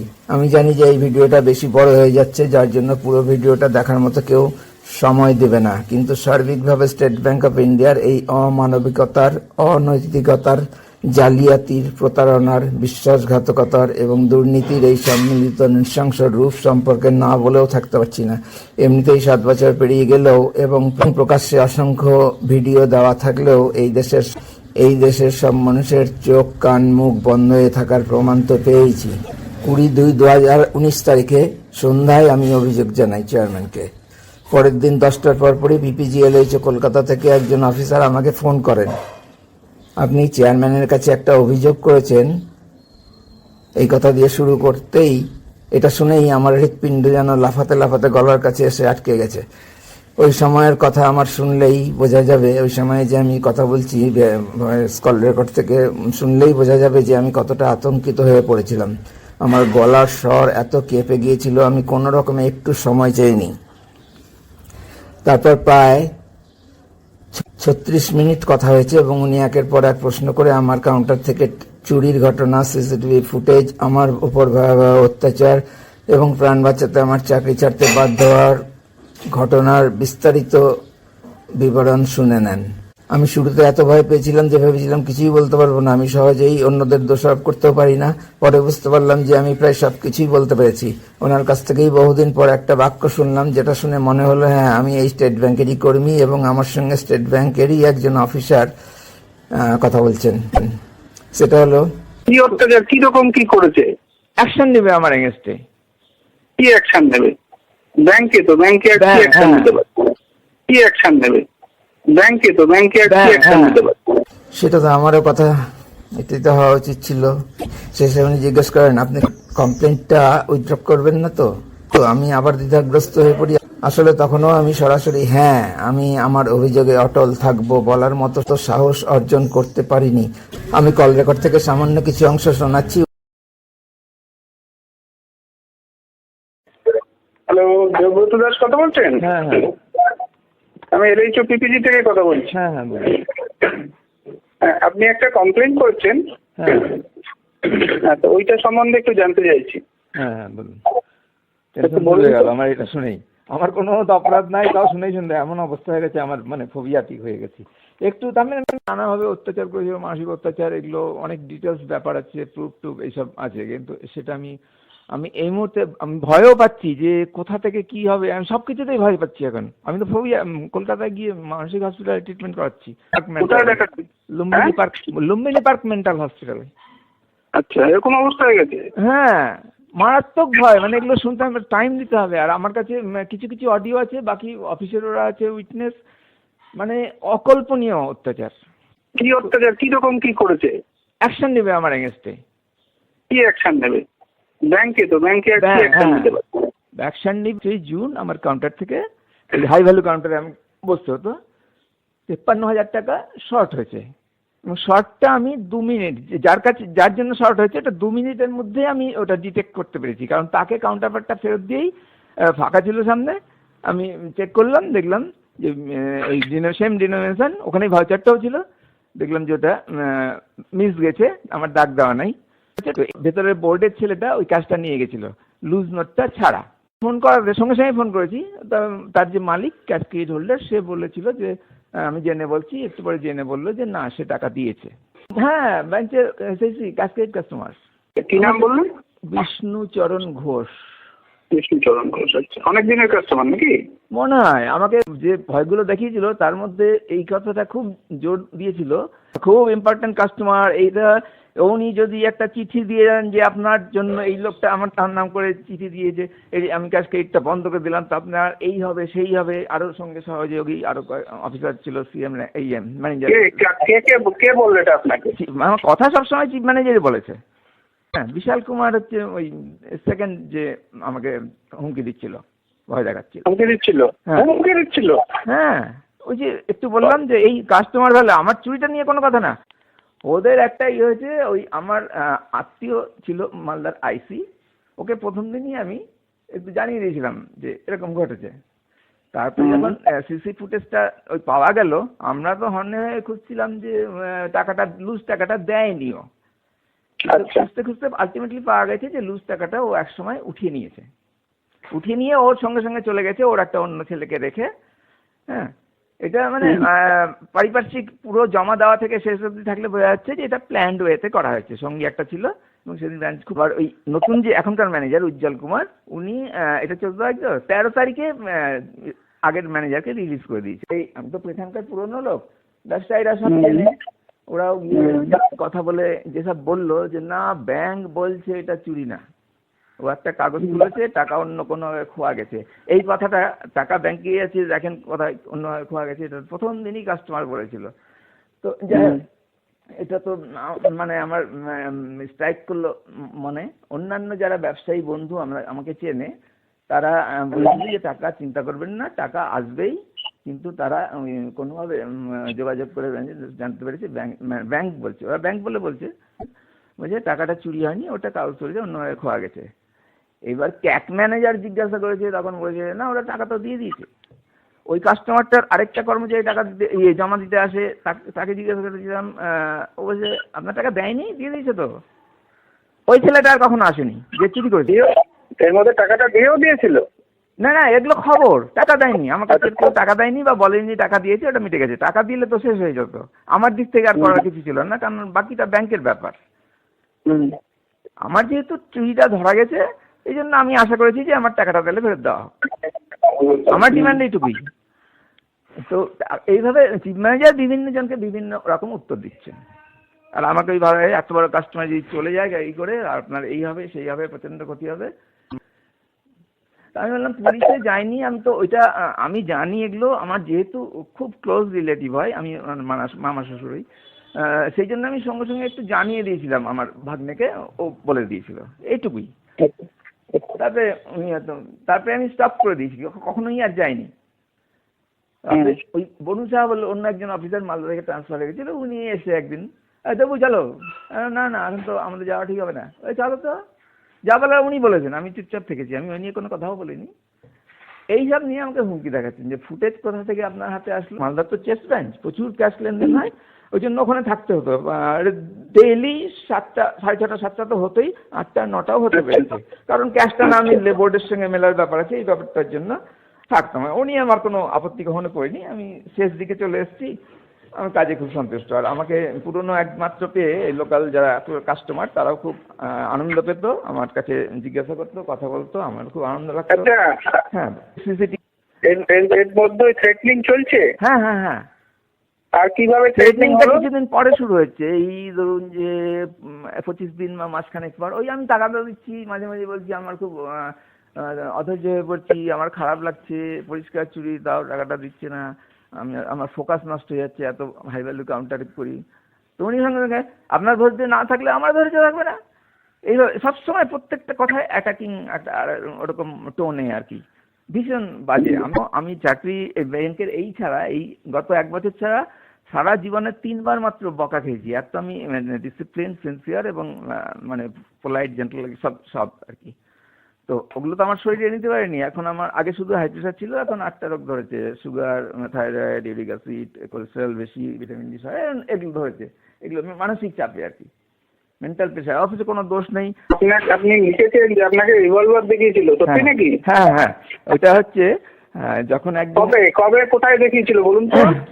ডেট গুলো আমি এই মুহূর্তে মুখস্থ নেই, আমাকে দেখে বলতে হবে, সব আমার কাছে রেকর্ড আছে। আচ্ছা আচ্ছা, ঘটনাটা বলুন। হ্যাঁ, ঘটনাটা হচ্ছে যে চালানগুলো লিখছি হাতে, মেশিন এন্ট্রি হয়ে গেছে, চালানে 4টা করে কপিতেও লিখতে হয়, সই করতে হয়, আর ওই নাম্বার দিতে হয়, জার্নাল নাম্বার। তো ওইগুলো করছি মন দিয়ে। ওই ছেলেটা ক্যাশ নিয়ে গেছিল, ওই কাস্টমারটা বলছিল যে আমি ওই ভিতরে যেটা গেল সেটা, ওইটা দেখতে চাই। তো স্ক্রিনে ওখানে আমাকে দেখালো টাইম ধরে, আমি দেখতে দেখতে পেয়ে গেলাম এক জায়গায়। আচ্ছা, কনফার্মে গেলাম। তখন আমি সবসময় কিন্তু সৌজন্যটা মেনে চলে, যে আমার স্যার এই তো ইয়ে আছে, আমার খুব খারাপ লাগছে, আমার পেন ড্রাইভটা যদি পেতাম, আমার পেন ড্রাইভটাতে অনেক সার্কুলার, সাব ম্যাটার, এগুলো সব আছে, আপনি যদি অন্য পেন ড্রাইভে বা আপনার পেন ড্রাইভে একটু এটা কপি করে নিয়ে ওটা ডিলিট করে আমাকে দিতেন। তুমি হঠাৎ বললেন আমার পেন ড্রাইভে শুধুই ডিলিট হয়, আমার পেন ড্রাইভে আপনি কল্পনা করতে পারবেন না, সব কিছু ডিলিট করা যায় পার্মানেন্টলি। আপনি তো কপি করে নিয়ে আমারটা ফাঁকা করে আমার জিনিসটা দিয়ে দিন, আপনি তো কপি করে আমার যে পেন ড্রাইভ আছে অনেক জিনিস ফাঁকা করা, তুমি কাজ করতে পারবেন আমারটা থেকে এগুলো ডিলিট করে আপনি নিয়ে নিলেন, অন্য ডিলিট হয়। আমার পেন ড্রাইভ থেকে অনেক জিনিস ডিলিট হয়ে যাবে, ওটা ইউজ করলে অনেক জিনিস ডিলিট হয়, অনেক জিনিস আপনার কল্পনার বাইরে হয়ে যাবে, ওটা ইউজ করলে অনেক জিনিস ডিলিট হয়, অনেক জিনিস আপনার কল্পনার বাইরে।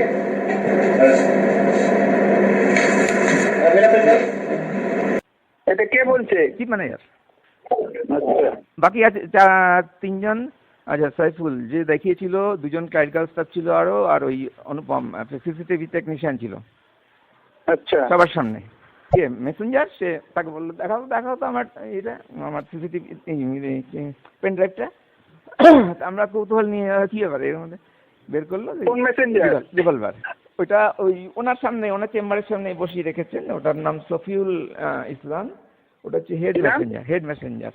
সফিউল ইসলাম, হেড মেসেঞ্জার। সফিউল SA, এই টোনে কথা বলে আমাকে পিস্তলটা দেখালো, মানে ইনি যে কোনো কিছু করতে পারেন, এবং ওনার বডি ল্যাঙ্গুয়েজে তাই বলছে। উনি সব হচ্ছে ওখানে দেখানো একমাত্র ফোবিয়া হচ্ছে ওই ব্যাংক থেকে, ওই আরো বেশি বিশেষ করে বললে ওই ম্যানেজার থেকে। হ্যাঁ, ওনার কথা ভাবলেই আমার উষ্ণ স্রোত শরীরে বয়ে যাচ্ছে, যেটা আজকেও হলো। আপনি যখন এই জিনিস নিয়ে মানে হায়ার অথরিটি থেকে ফোন করলেন, আমার ফোবিয়া কিন্তু কাজ করছে, যে আমি যদিও জানি যে আমার মানে এমন কিছু ভুল নাই, দোষ নাই, আমাকে দিয়ে ফোর্স করে এরকম করানো হয়েছে, কিন্তু ব্যাপারটা উঠলেই আমি ফোবিয়াটিক ইয়েতে হয়ে যাচ্ছি। তো ওই নিয়ে আর আমি কিছু করিনি। আমি হয়তো চিঠি না নিয়েছে, আমার তো টাকা পেয়ে যাবো, ওইটা হলেই হলো।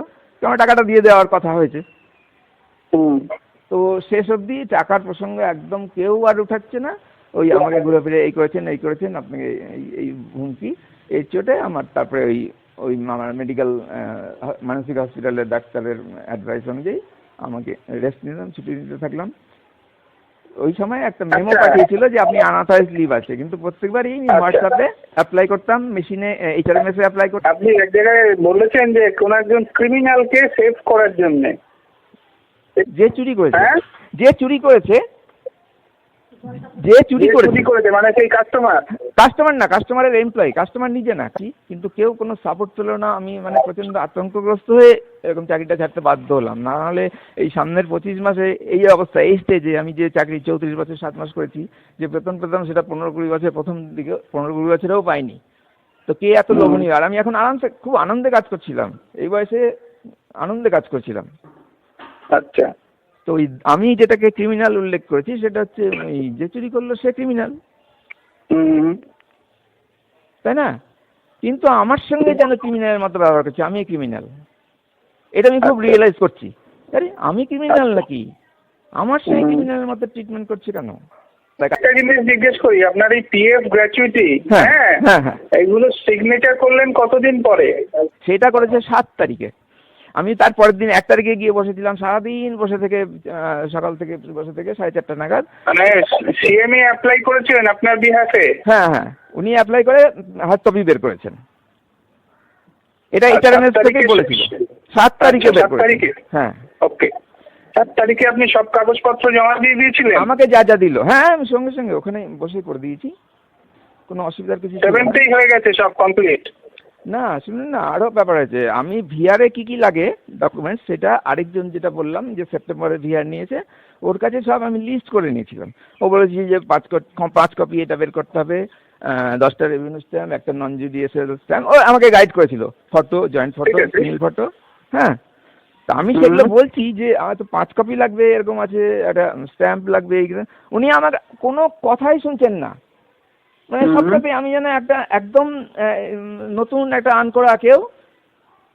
আর আমি তো ঝগড়া করতে পারি না, আমার তো একটা আছে, আমি এটিকেটটা চিরকাল মেনটেন করে এসেছি, ব্যাংকে হোক, বাড়িতে হোক, আমার সোসাইটিতে হোক, এটিকেটটা আমি মেনটেন করি। হ্যাঁ, তো ওইটা সঙ্গে সঙ্গে হয়নি, ওটা কয়েকদিন পর, এই ডেটটা আমার মনে পড়ছে না, 7 তারিখে তো আমি দিয়ে দিলাম সব।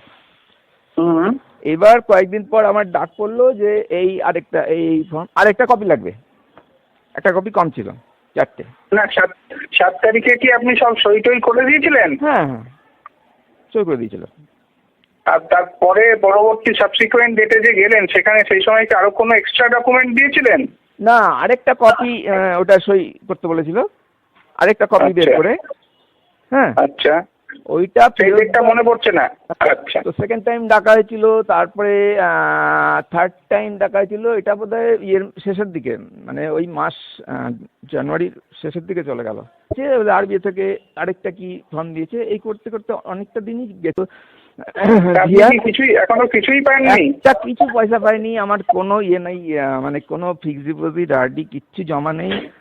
আর হচ্ছে ওডির ইন্টারেস্ট ডিউ হয়েছে, সেটা কিন্তু আমাকে বাজে ভাবে। তাহলে কমপ্লেন যেটা করেছেন ওটাতে ঠিক থাকছেন তো, না উইথড্র করে নেবেন? In that case are you sticking with the complain or withdrawing it? আমার চাকরি ছাড়ার কারণটা ওটাই, তো ব্যাংকের জানি যে এরকম কিছু কিছু হয়, হয়তো আপনিও জানেন নিশ্চয়ই, যে ম্যানেজার বা সেরকম কেউ কোনো স্টাফ একটু বেশি কিছু অপ্রিয় জায়গায় চলে গেলে ওই কাস্টমারের কাছ থেকে একটা কমপ্লেন অবটেন করে নেয়। হ্যাঁ, তারপরে সেটার উপর অ্যাকশন নেয়, সেই ইঙ্গিতটা আমাকে দিয়েছিলেন। এইটা যে কমপ্লেনটা করেছেন সেটা কি উইথড্র করছেন না থাকছে? থাকুক না, থাকলে আমার ক্ষতি কি? আমি মানে সবসময় সহযোগিতা করবো, আমার কি কোনো ক্ষতির কিছু আছে? আমাকে একটু সাহায্য করুন, কারণ আমি বাঁচতে চাই একটু সুস্থভাবে, এইটাই আমার সবচেয়ে বড় কামনা। ওকে ওকে।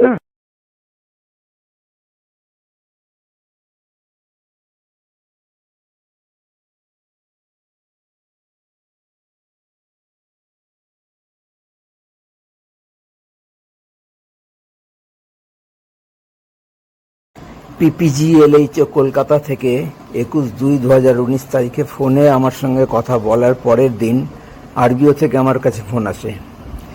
RM ডেকে পাঠিয়েছেন লিভ এনক্যাশমেন্টের কাগজপত্র সই করার জন্য। হ্যাঁ হ্যাঁ হ্যাঁ, তাই আপনি একটু আরবিওতে আসুন, সাহেব আপনাকে একটু ডাকছিলেন। ওই যে আপনার ওই লিভ এনকেসমেন্ট রিলেটেড যে কাগজপত্র যে আছে সেখানে আপনার একটা সিগনেচার করার আছে।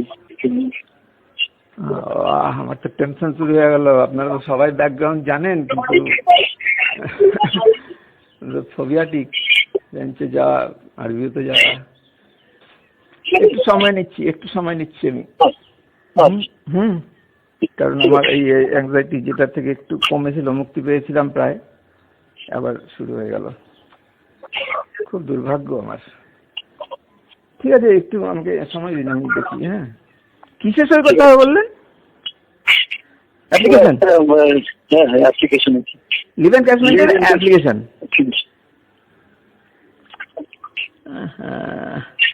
ঠিক আছে, চলো। ঠিক আছে, কিন্তু আমি যেতে চাচ্ছি না, আমি ছেলেকে পাঠানো বা এই ধরনের কিছু করতে যাচ্ছি না। ছেলেকে যে হবে না, নিয়ে আসবে, আমি করে দেবো সই। আমার আতঙ্ক তৈরি হয়ে গেল, মানে ব্যাংক সংক্রান্ত ব্যাপারেই আতঙ্ক। আপনারা তো ওগুলো হয়তো জানেন বা জানেন না আমার কি অবস্থায় পড়ে আমি চাকরিটা ছেড়ে শান্তিতে একটু বসবাস করতে চেয়েছি। কারণ আমার ঠিক আছে, মানে আরেন যে বার্তাটা দিলেন সেটাই আমি আপনাকে দিলাম। হ্যাঁ, ঠিক আছে ঠিক আছে, আসুন আপনি ঠিক আছে, দেখছি, একটু সময় দিন। হ্যাঁ, কল রেকর্ড শোনালাম। আমার ওই রিয়াকশন এক্সপ্রেশন গুলো কিন্তু আজকের না, 22/2/2019 তারিখের। আমার এই কথাগুলো আজকের, এখন যেটা বলছি, জুন 2025-এর 22শে জুন আরবিওতে আমাকে ডাকা হয় লিভ এনক্যাশমেন্টের কাগজপত্রে সই করার জন্য। তার মানে মালদার চিফ ম্যানেজার উজ্জ্বল কুমার লিভ এনক্যাশমেন্টের জন্য কিছুই পাঠায়নি 1 মাস 22 দিনে। আমি অভিযোগ না জানালে, চেয়ারম্যান হস্তক্ষেপ না করলে উজ্জ্বল কুমার কোনোদিনই লিভ এনক্যাশমেন্টের কাগজপত্র পাঠাতো না। এই চিরশত্রুর মতো মনোভাব একজন কলিগের প্রতি কি করে আসে? 13ই জুন উজ্জ্বল কুমার মালদা ব্রাঞ্চের চিফ ম্যানেজারের দায়িত্ব নিয়েই আমার সঙ্গে দুর্ব্যবহার করতে শুরু করে। কেন? চোর এবং চোরের মালিক ওই খুব ইম্পর্টেন্ট সিসি কাস্টমার বিষ্ণু ঘোষের জন্য। কি কারণে আমি আজ পর্যন্ত বুঝতে পারিনি। কিসের স্বার্থে উজ্জ্বল কুমার বিশাল কুমারদের ওই চোর ও চোরের মালিক বিষ্ণু ঘোষের প্রতি বিশেষ আনুগত্য ও পক্ষপাতিত্ব? ওরা তো অপরাধী। সেই অপরাধীদের প্রতি স্টেট ব্যাংকের অফিসারদের আনুগত্য কেন? ব্যাংকের বদলে বেতন তো স্টেট ব্যাংক দেয়, অথচ স্টেট ব্যাংকের সঙ্গে প্রতারণা করে নিজেদের নির্দোষ সহকর্মীর সঙ্গে প্রতারণা, বিশ্বাসঘাতকতা করে অত্যাচার করে নিজের সহকর্মীকেই চাকরি ছাড়া করে দেওয়ার মতো অপরাধ করার কি কারণ? এবং স্টেট ব্যাংকের বাকি সব ধরনের সমস্ত অফিসার ও কর্মীও কেন উজ্জ্বল কুমার বিশাল কুমারদের পদাঙ্ক অনুসরণ করে নিজেদের সহকর্মীর সঙ্গে জালিয়াতি, প্রতারণা, বিশ্বাসঘাতকতা করে আমার বিরুদ্ধে মিথ্যা প্রচার করে এবং আমাকেই চাকরি ছাড়া করার ওই জঘন্য চক্রান্ত ও অপরাধে সামিল হলো? নিঃসন্দেহে উজ্জ্বল কুমার বিশাল কুমার, চেয়ারম্যান রজনীশ কুমার স্টেট ব্যাংকের সমস্ত কর্মীকে প্রভাবিত করেছে। কেন? এইসব দুর্নীতির বিরুদ্ধে কেন দেশ কোনো হস্তক্ষেপ করবে না? কেন? পিপিজিএলএইচ কলকাতা থেকে 21/2/2019 তারিখে ফোনে আমার সঙ্গে কথা বলার পরের দিন আরবিও থেকে আমার কাছে ফোন আসে। RM ডেকে পাঠিয়েছেন লিভ এনক্যাশমেন্টের কাগজপত্র সই করার জন্য। ফোবিয়ার কারণে আমার আবার আতঙ্ক শুরু হয়ে যায়। 23/2/2019 তারিখে আমার অ্যাকাউন্টে টাকা জমা হওয়ার মেসেজ পেলাম। আমি সঙ্গে সঙ্গে নেট ব্যাংকিংয়ে ঢুকে চেক করলাম, কিন্তু কোনো জমা দেখতে পেলাম না, অথচ মেসেজ আছে। কিছুক্ষণ পর আবিষ্কার করলাম যে আমার লিভ স্যালারির টাকা পেমেন্ট হয়ে গেছে এবং ওই টাকাটা আমার ওডি অ্যাকাউন্টে জমা করেছে। আমি এস্টাবলিশমেন্ট সেকশনের স্টাফ মুকেশ মণ্ডলকে বারবার করে বলে এসেছিলাম যে আমার রিটায়ারমেন্টের কোনো টাকা আসলে যেন আমাকে ফোন করে জানায়। আমি সঙ্গে সঙ্গে অফিসে চলে যাব, যাতে আমার রিটায়ারমেন্টের টাকা কোনো ভুল অ্যাকাউন্টে জমা না হয়। যেহেতু মুকেশ এস্টাবলিশমেন্ট সেকশনে নতুন বসেছে, ভুল অ্যাকাউন্টে রিটায়ারমেন্টের টাকা জমা হয়ে গেলে আমার সমস্যা হবে। শুধু তাই না, আমি রিটায়ারমেন্টের কিছুদিন পরেই আবার একবার ফোনে বলেছিলাম আমার রিটায়ারমেন্টের কোনো টাকা আসলে যেন আমাকে ফোন করে জানায়। হ্যালো, হ্যাঁ বলো। বলছি ফার্নিচার কেসের রাইট অফ হয়ে গেছে, হ্যাঁ, ওটার জন্য কি করতে হয়? রাইট অফ হয়ে গেছে, ঠিক আছে। হ্যাঁ, অথবা বাড়িতে বসেও করতে পারি, তুমি আমাকে একটু জানিয়ে দিও একটা। হ্যাঁ ঠিক আছে, জানিয়ে দেবো। ও আরেকটা কথা, তুমি তো চলে এসছো, কোনো টাকা কিন্তু আমার ওডি অ্যাকাউন্টে দিবা না, তাহলে কিন্তু আমার ওখান থেকে আমি খরচ করতে পারবো না সব টাকা না পাওয়া অব্দি। আচ্ছা আচ্ছা মনে করো লিভ এনক্যাশমেন্ট দিলা, ওডিতে যে আছে ও 7 লাখ খেয়ে নিল, আমি খাওয়ার পয়সা পাবো না যতদিন না। হ্যাঁ আছে না, আমাকে একটু কথা বলে নিও বা ডেকে নিও, যা কিছু। ঠিক আছে, ওকে। সরি, আমার কাউন্টার থেকে টাকা চুরি হওয়ার পর থেকে মুকেশকে যথেষ্ট অ্যাক্টিভ ও সিনসিয়ার দেখে এবং এস্টাবলিশমেন্টে বসায় আমি ওর সঙ্গেই সবচেয়ে বেশি যোগাযোগ রাখতাম। অথচ ও আমার লিভ এনক্যাশমেন্টের টাকা আসার পর আমাকে তো জানালোই না, উল্টে ওডি অ্যাকাউন্টে জমা করে দেওয়ায় ওই টাকা আমি তুলতেও পারবো না, কারণ আমার রিটায়ারমেন্টের দিনই আমার ওডি অ্যাকাউন্ট ব্লক হয়ে গেছে আমার জন্য। আমার ভয়ানক রাগ হলো, কারণ আমার অন্য কোনো ফান্ড তো ছিলই না। তার উপর চেয়ারম্যানের কাছে অভিযোগ জানানো, পিপিজিএলএইচ কলকাতা থেকে ফোন, আমি স্টেট ব্যাংককে তখনও প্রচণ্ড ভয় পাচ্ছি ইত্যাদি আমার টেনশন বাড়িয়ে দেওয়ার অনেক ঘটনার পর লিভ স্যালারির টাকা পেমেন্ট হলো, কিন্তু আমি তুলতে পারবো না। অনেকবার বলে দেওয়া সত্ত্বেও আমি মুকেশকে সঙ্গে সঙ্গেই ফোন করলাম এবং এই প্রথম কোনো সহকর্মীকে সারা চাকরির জীবনে মেজাজ দেখিয়ে কথা বললাম। তোমাকে আমি বারবার করে বলে এসেছিলাম যে আমার রিটায়ারমেন্টের কোনো টাকা আসলে আগে আমাকে ফোন করে জানাবে, তাও তুমি ফোন না করে ওডি অ্যাকাউন্টে কেন জমা করে দিলে? জানো না যে আমি ওডি অ্যাকাউন্ট থেকে টাকা তুলতে পারবো না? ও গম্ভীর স্বরে আমাকে বলল, আমাকে ব্যাংক যা বলেছে আমি তাই করেছি। আমি রাগত সুরেই বললাম, আর আমি তো তোমাকে বারবার করে বলেছিলাম টাকা আসলেই আমাকে জানাতে। ও আরও গম্ভীর স্বরে ও দৃঢ়ভাবে আবার বলল, আমাকে ব্যাংক যা বলেছে আমি তাই করেছি। আমার সামনে থেকে আরও পর্দা সরে গেল। আমি ফোন ছেড়ে দিলাম। বুঝলাম যে উজ্জ্বল কুমার নামের ওই কুৎসিত কসাই চিফ ম্যানেজারটা আমাকে আরও বিপদে ফেলতেই ইচ্ছা করে টাকাটা আমার ওডি অ্যাকাউন্টে জমা দিতে মৌখিক নির্দেশ দিয়েছে। আরও বুঝলাম একমাত্র যাকে আমি বিশ্বাস করেছিলাম সেই মুকেশ মণ্ডলও একটা গদ্দার, সেই সঙ্গে জালিয়াত, প্রতারক এবং দুর্নীতিগ্রস্ত একজন চোরের সমর্থক ও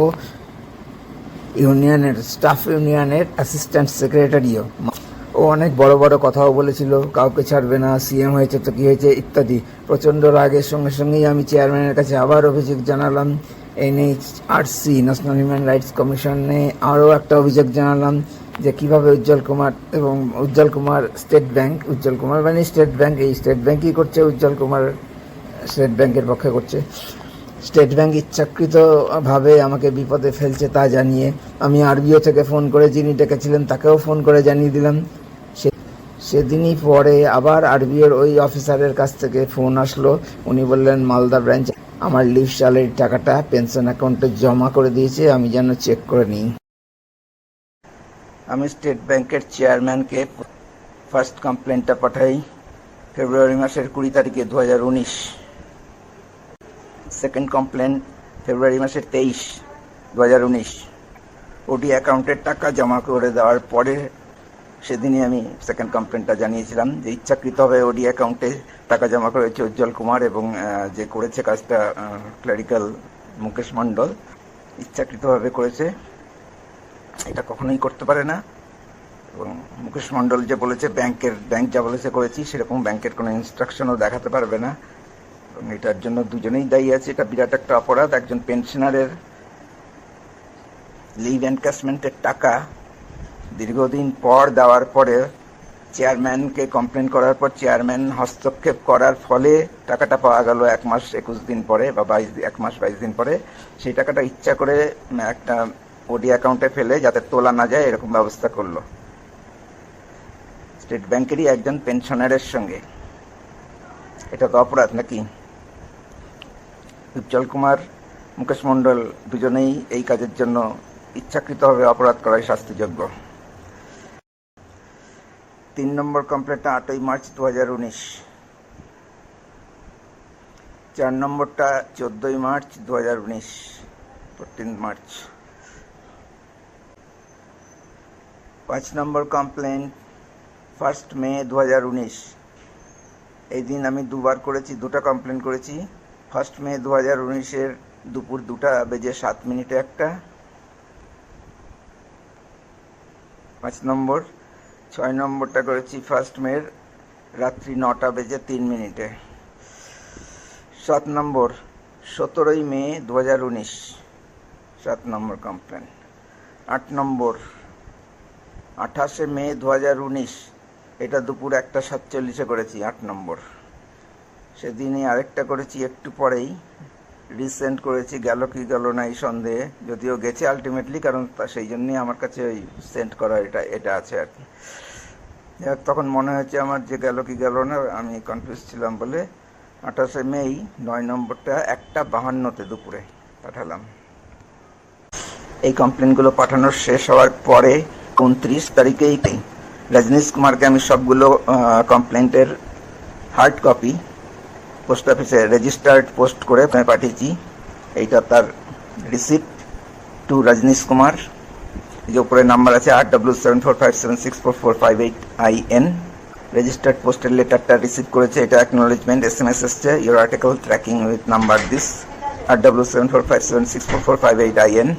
এটা রিসিভ করেছে, ডেলিভারি হয়েছে, ডেলিভার্ড অন 6 জুন 2019-এ ডেলিভারি হয়েছে। Online complaints to National Human Rights Commission dated 18/1/2019। এটা শুধু স্টার্টিংটা দিয়েছে 3টে অভিযোগ পেয়ে 22 ফেব্রুয়ারি 2019-এ হিউম্যান রাইটস কমিশন স্টেট ব্যাংকের চেয়ারম্যানের কাছে একটা নির্দেশ পাঠায় ফ্যাক্স করে।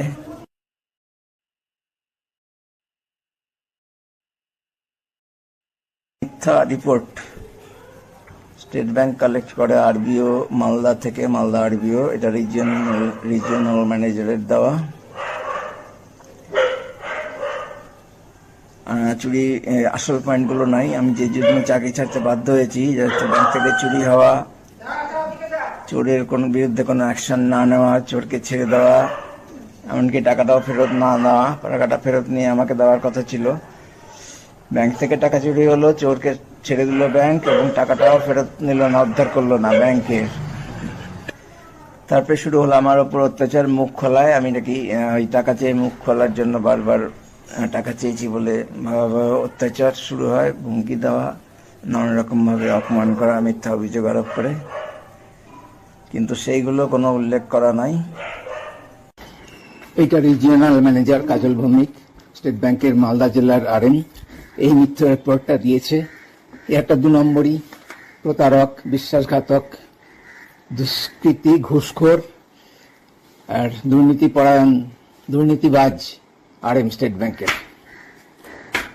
আরএম এর সামনে থেকে চোরের সঙ্গে সেটিং করে, স্টেট ব্যাংক থেকে টাকা চুরি করা চোরের সঙ্গে সেটিং করে, টাকা খেয়ে, ঘুষ খেয়ে, কোনো ভুল না থাকা সত্ত্বেও ক্যাশিয়ারের চাকরি খেয়ে গেল ভয়াবহ অত্যাচার করে আরএম এর সামনে দিয়ে।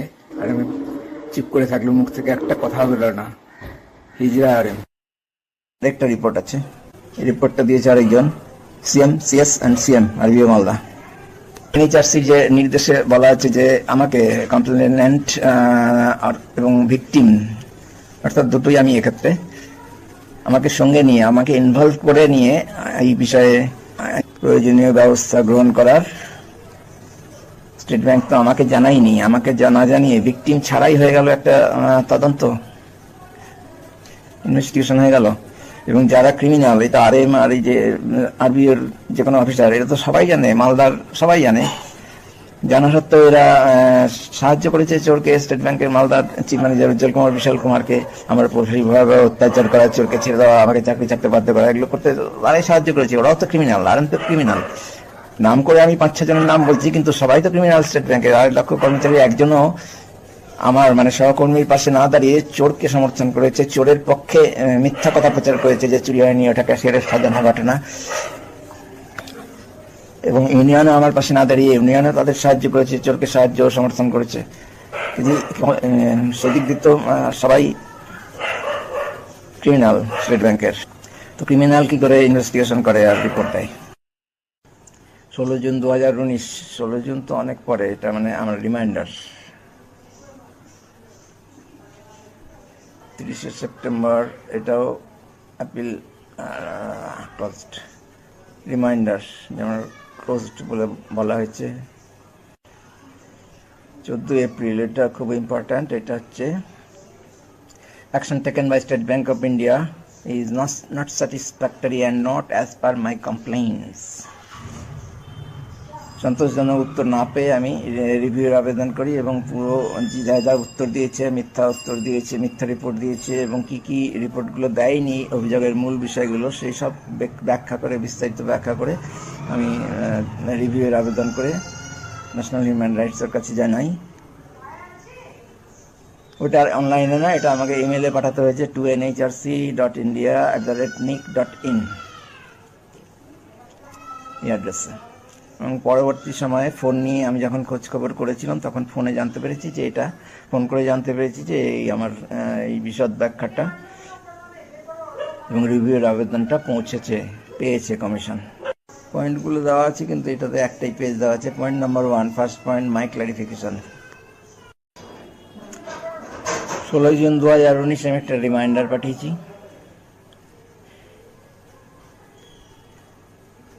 Appeal to the NHRC about case number this 244/25/11/2019/OC. My complaints dated 18 January 2019.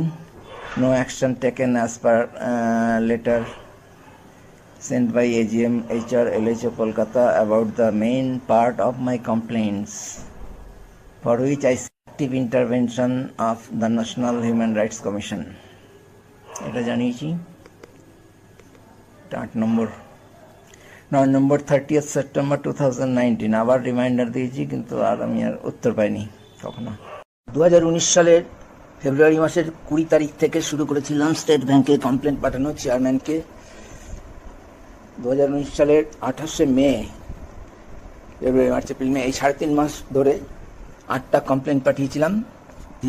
এবার যখন বুঝতে পারলাম যে স্টেট ব্যাংক আর করবে না, তখন স্টেট ব্যাংককে জানিয়ে দিয়েছি শেষ দুটো কমপ্লেন্টে যে আমার মনে হচ্ছে স্টেট ব্যাংক কিছু করবে না আমার জন্য, তাই আমি দেশের অন্যান্য প্ল্যাটফর্মে, উপযুক্ত প্ল্যাটফর্মে আমি চেষ্টা করব এটার বিচার পাওয়ার। প্রথম কমপ্লেন্ট আমি করেছিলাম banking ombudsman 15 June 2019, banking ombudsman RBI কলকাতার।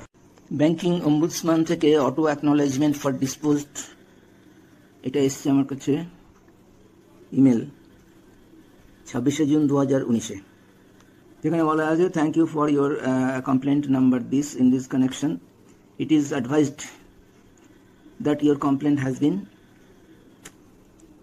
examined by us and is observed that the ground of your complaint is not covered under the banking ombudsman.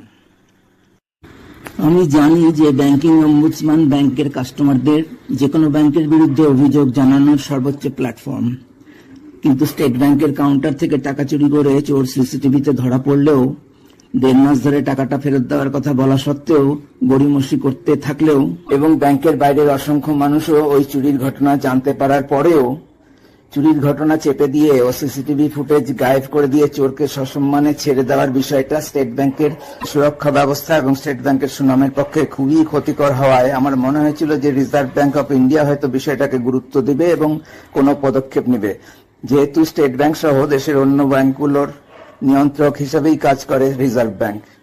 তাছাড়াও আমরা প্রায়শই ব্যাংকে গিয়ে প্রথমেই ব্যাংকের সুরক্ষার বিষয়ে সবাই মিলেই ওথ নিতাম, কিন্তু শুধু ঘটা করে শপথ নেওয়াটাই যে স্টেট ব্যাংক, রিজার্ভ ব্যাংক ও ভারত সরকারের ব্যাংকিং ডিপার্টমেন্টের কাছে গুরুত্বপূর্ণ, বাস্তব সুরক্ষার বিষয়টা সেরকম গুরুত্বপূর্ণ নয়, সেটা আমি ভাবতে পারিনি।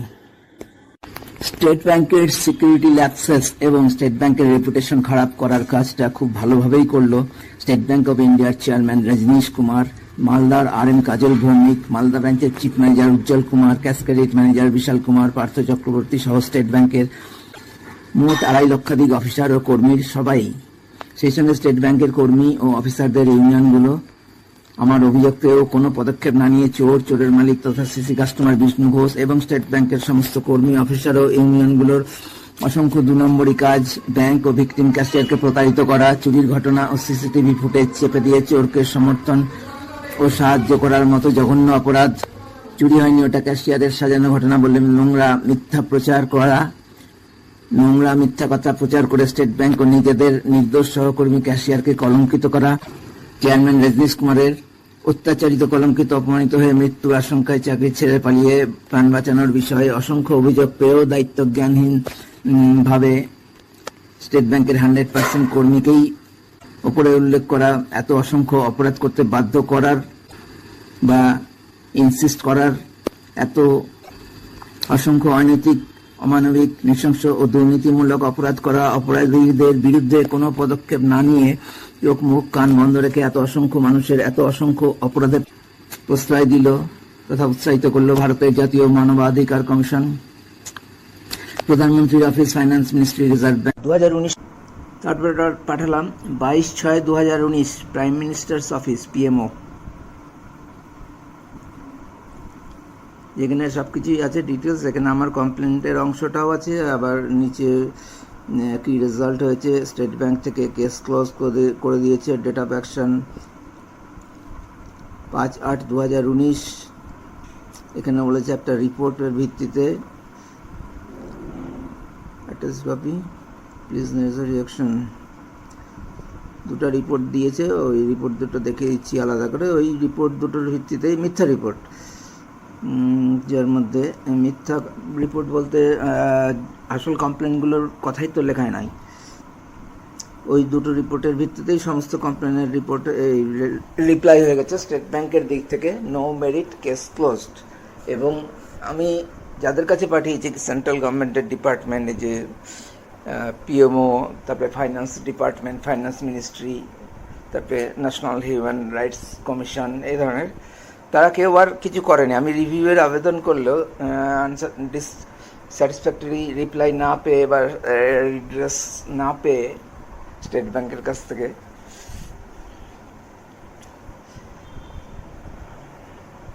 মানে এইসব ডিপার্টমেন্ট থেকে স্টেট ব্যাংকে যে নির্দেশ পাঠানো হয়েছে আমার কমপ্লেন্টের ভিত্তিতে, তার উত্তরে যে অনলাইনেই আমি দেখেছি রিপ্লাইগুলো স্টেট ব্যাংকের, ও কেস সঙ্গে সঙ্গে ক্লোজড করে দিয়েছে, নো মেরিট কেস ক্লোজড, এগুলো সবগুলি আছে।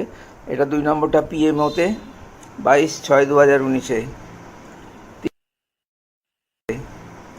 3 নম্বরটা পিএমওর ভিত্তিতে এটা হচ্ছে রিভিউয়ের apply for review, appeal against the action taken.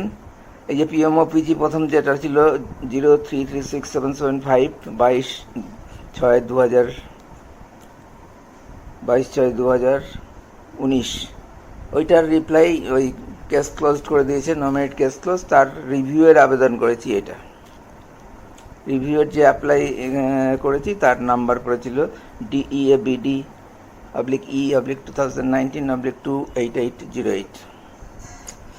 এটাও একই, এখানে আমার ওপরে আছে কমপ্লেন্টের অংশ, নিচে এই যে স্টেট ব্যাংকের রিপ্লাই, current status case close, date of action 23/8/2019, ওই রিপোর্টের ভিত্তিতে। এই জিনিসটাতে অবশ্য তো আছে, অফিসার নেম দেওয়া আছে শ্রী অসীম কুমার অধিকারী, ডেজিগনেশন আছে অ্যাসিস্ট্যান্ট এজিএম। 4 নম্বর কমপ্লেন করলাম। তারপরে appeal for review to my registration number, একটাই, PMOPG/E/2019/0336775, প্রথম যেটা করেছিলাম যেটা 22/6/2019, সেটার এগেনস্টে রিভিউয়ের অ্যাপ্লাই করলাম রিভিউয়ের জন্য।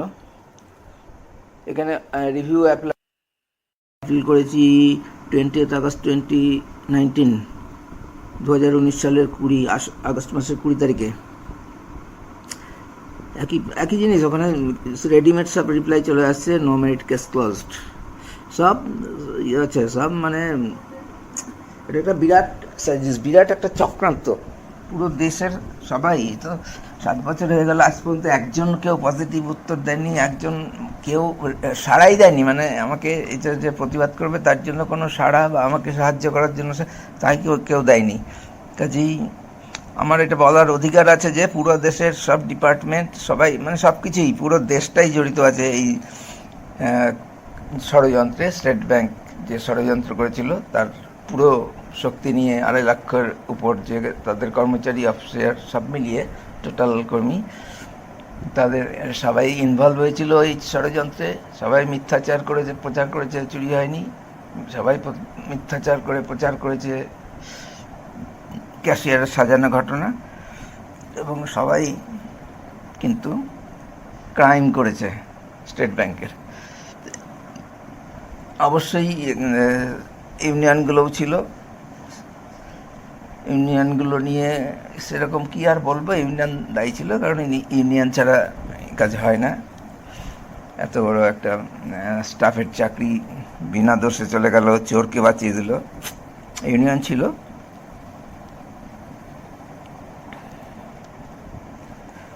পাঁচ নম্বরটা করলাম 2/9/2019 তারিখে, DEABD/E/2019/30930।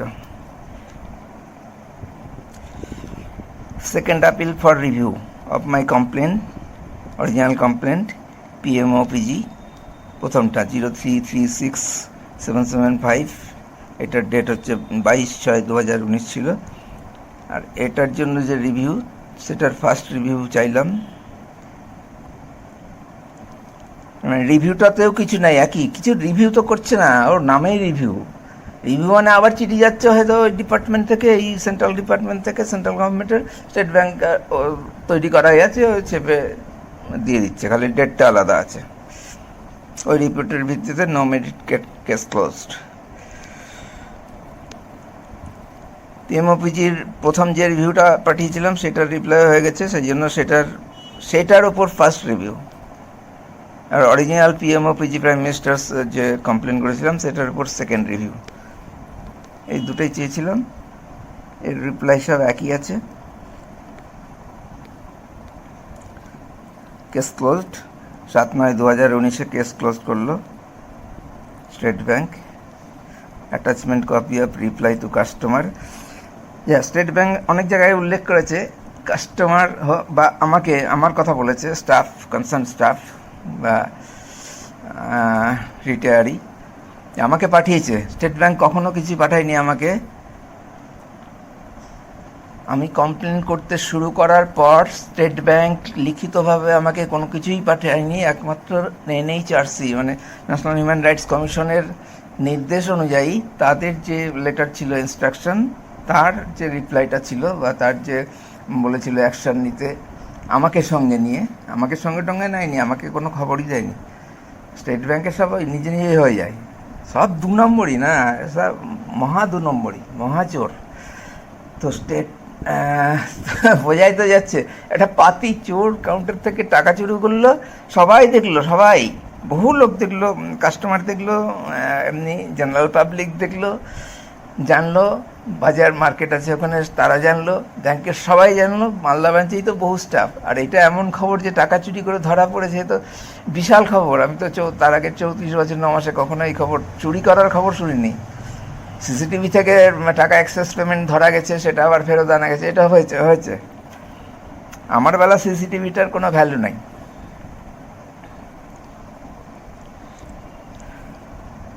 তো সেই রেডিমেড রিপ্লাই আছেই স্টেট ব্যাংকের যে নো মেরিট কেস ক্লোজড। রিপোর্টের ভিত্তিতে রিপোর্টে বলা আছে যে এগুলো কিছু ঘটেনি। আমি যে কমপ্লেনগুলো করেছি, চুরির ঘটনা, আমার উপর অত্যাচার, আমাকে চাকরি ছাড়তে বাধ্য করা, এই 3টা তো মেন কমপ্লেন আমার। ওইগুলোর বিষয়ে একটাও কোনো উল্লেখ নাই। 6 নম্বরটা গভর্নমেন্ট অফ ইন্ডিয়ার এই যে directorate of public grievance, number 6 number আছে এখানে। সুনীল পান্ত এটা লেটার করেছে। The above mentioned ministry department is being requested to take appropriate action. মানে এরা পাঠিয়ে দিয়েছে secretary finance, secretary FS, department of finance services, Jibandeep building, finance ministry, finance সেক্রেটারিকে পাঠিয়েছে অ্যাপ্রোপ্রিয়েট অ্যাকশন নেওয়ার জন্য। ওদের অ্যাপ্রোপ্রিয়েট অ্যাকশন মানে সেই একই, ওই ছাপানোই আছে, নো মেরিট কেস ক্লোজড। মাই 4th, এগুলো ডিপার্টমেন্ট কী করতে খুলে রেখেছে? প্রাইম মিনিস্টার্স অফিস, এই যে ফিনান্স ডিপার্টমেন্ট, এই অম্বুডসম্যান, অনলাইন কমপ্লেন্টের ব্যবস্থা জেনারেল পাবলিকের জন্য। তো কাজ করে না, তো কী করতে রেখেছে? কাজ করে না। দুটো হতে পারে, আমার জন্য করবে না, তো আমার তো আর মুখ দেখে না, এরকম কোনো ব্যাপার নেই। আমি একটা জেনারেল পাবলিক, দেশের একজন রেসপন্সিবল সিটিজেন, যে দেশের সব নিয়মকানুন মেনে চলে। তো আমার ব্যক্তিগত ব্যাপার তো নেই যে ব্যক্তিগতভাবে এটা করবে না, করলো না, তার মানে কাজ করে না।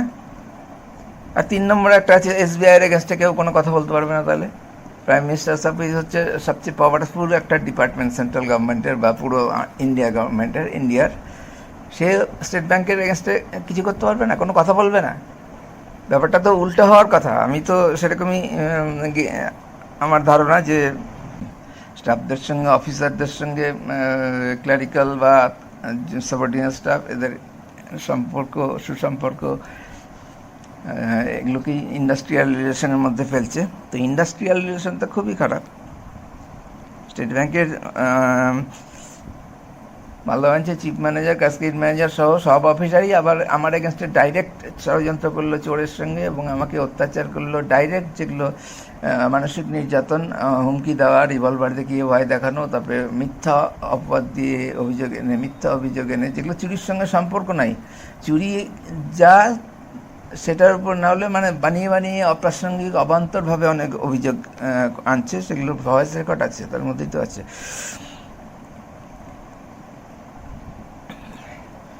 তো ইন্ডাস্ট্রিয়াল রিলেশন খুবই খারাপ, ভাবা যায় না এত খারাপ। আবার সবার সঙ্গে বলবো না, সবাই তো, বাকি সবাই তো 2.5 লাখ কর্মচারী তো ব্যাংকের সঙ্গেই থেকেছে। ওই ঘুষখোর চোর অফিসার উজ্জ্বল কুমার, বিশাল কুমার, রজনীশ কুমার চেয়ারম্যান, এদের সঙ্গে তো থেকেছে।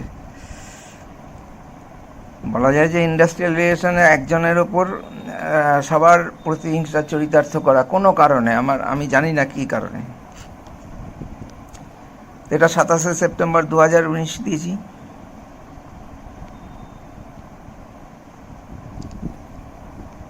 এটারও সেই একই রিপ্লাই এসেছিল, কাজের কিছু না। Appeal for review to prime minister Narendra Modi.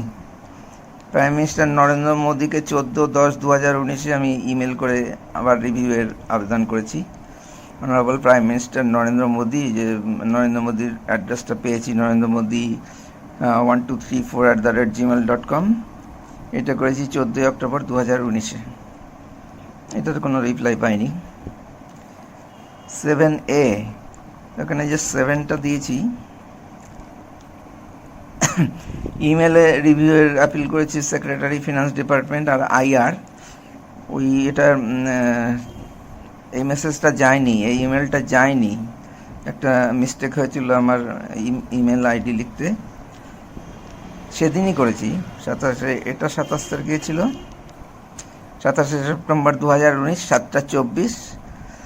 তারপরে এটাই আনডেলিভার্ড ফিরে এসছে। তারপরে 27 তারিখেই 7:24 তো এটা। তারপরে আমি সঙ্গে সঙ্গেই 7A দিলাম 27শে সেপ্টেম্বর 2019-এ 7:47, মানে 23 মিনিট পরেই আমি করেছি, রিসেন্ট করেছি। Recent due to wrong email ID used in the email sent earlier on the same date. The correct email ID is secretary-fs@nick.in. IR এর অ্যাড্রেসটা কাজে লাগেনি, আর ফিনান্স সেক্রেটারি অ্যাড্রেসটা চেঞ্জ হয়েছে। 9 নম্বরটা chairman 1 November 2019, chairman IBA, Indian banks association, ব্যাংকগুলোর association. তখন আমি জানতাম না, আমি যখন এটা অনলাইনে কমপ্লেন করার জায়গা খুঁজলাম, অনলাইনে কিছু পেলাম না, এটা আমি করেছি, ইমেল করেছি, তখনই জানলাম যে সেই সময় স্টেট ব্যাংকের চেয়ারম্যান রজনীশ কুমারই IBA এর চেয়ারম্যান ছিল। বিরাট ইমেল, একদম ডিটেলসে লিখেছি, যেহেতু রজনীশ কুমার স্টেট ব্যাংকেই ছিল, কোনো উত্তর দিল না, তার রেফারেন্সগুলোও তুলে দিয়েছি, যে কোনো কারণে হয়তো আপনি একটু এইভাবে তো বলা ঠিক না, একটু ভালোভাবে বলে যে আমার মনে হয় এই সবগুলো আপনার মানে ওভারলুকড হয়েছে, বা আপনি খেয়াল করেননি বা দেখেননি, যে কোনো কারণে আমি রিপ্লাই পাইনি, আমি আবার সেগুলোর কপি দিয়ে দিচ্ছি বলে সেগুলো সব কপি অ্যাটাচ করেছি আমি। IBA এর চেয়ারম্যানকে দিলাম 1 November 2019। Rajneesh Kumar was the chairman of IBA at that time. Number 10, 10টা দিলাম পরের দিনই 2 নভেম্বর 2019-এ। এটা অনেকের উদ্দেশ্যেই দিয়েছি কপি করার জন্য, কপি টু এদের, ইচ্ছা করেই, যাতে কেউ ডিনাই না করতে পারে বা চেপে না দিতে পারে। চেপে তো দিবেই, ওই যে উপরে এগুলোই হয়তো ওপরে, আমাদের জন্য কোথাও কিছু কাজ নাই, ও পলিটিক্যাল কাজ নিয়ে সব ব্যস্ত, সাধারণ মানুষের জন্য কোনো কাজ হয় না। সে বড় বড় আন্দোলন হোক, এই মেডেল উইনার মহিলাদের আন্দোলন হোক রাস্তায়, বা কৃষকদের, কোনো কিছুতেই আমাদের দেশের গভর্নমেন্ট বা প্রাইম মিনিস্টার ওগুলো সাড়াই দেয় না, চুপচাপ থাকে। মণিপুর কোনো জেনারেল পাবলিকের সমস্যা, মানে কোনো সে ভিকটিম হলো বা তার এগেনস্টে ক্রাইম হলো, ক্ষতিগ্রস্ত হলো, তাদের আবেদনে কোনো সাড়া দেয় না, আমি তো কখনো দেখিনি। এটা দিলাম FMO, ফাইন্যান্স মিনিস্টার nick.in। একটা RD নিউ দিল্লি, এটা কি আমার ঠিক খেয়াল পড়ছে না, RBI এর একটা পার্ট, RBI বোধহয় করেছিলাম, কিন্তু এটা আমি আন্ডারলাইন করিনি, মানে এটা ঠিক মতো যায়নি। RBI ক্যালকাটা, RBI.org-এ, RBI-তে আরেকটা পাঠিয়েছি, ওটা অম্বুডসম্যান, এটা কিন্তু আলাদা, এটা সেন্ট্রাল ভিজিলেন্স সেল। আচ্ছা, ইন্ডিয়ার গভর্নমেন্টের ওইটা না পেয়ে সেন্ট্রাল ভিজিলেন্স সেলে পাঠিয়েছি। সব বড় বড় ডিপার্টমেন্ট।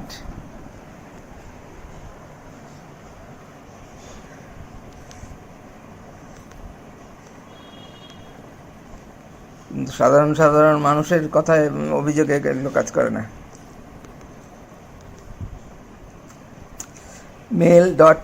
mail@iba.org.in মানে রজনীশ কুমারকে আবার পাঠালাম এটা জানাতে যে আমি এদের সেই কপিটা ওনাকে আগের দিন যেটা করেছি তার কপিটা আমি এদের ফরওয়ার্ড করে দিলাম।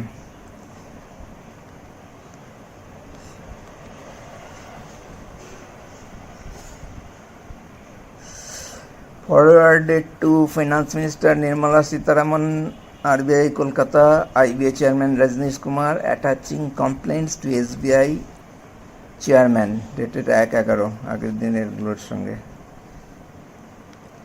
Due to non-delivery of the email ID of the RBI Governor Shaktikanta Das, non-availability of email ID of RBI Governor Shaktikanta Das, I sent to Central Vigilance Cell, এটাও তো বিরাট ব্যাপার, new Delhi and RBI Kolkata. এটা কোনো reply পাইনি, একটা reply বহুদিন পর কে দিয়েছিল, ব্যাংকিং অম্বুডসম্যান 26শে জুন 2019-এ লিখেছে। এদের ব্যাংকিং অম্বুডসম্যানের যে দেখে যে কমপ্লেনগুলো তার মধ্যে এই কমপ্লেনটা পড়ে না, আমি সেটা জানতাম। ওখানে কনজিউমার কোনো কাস্টমার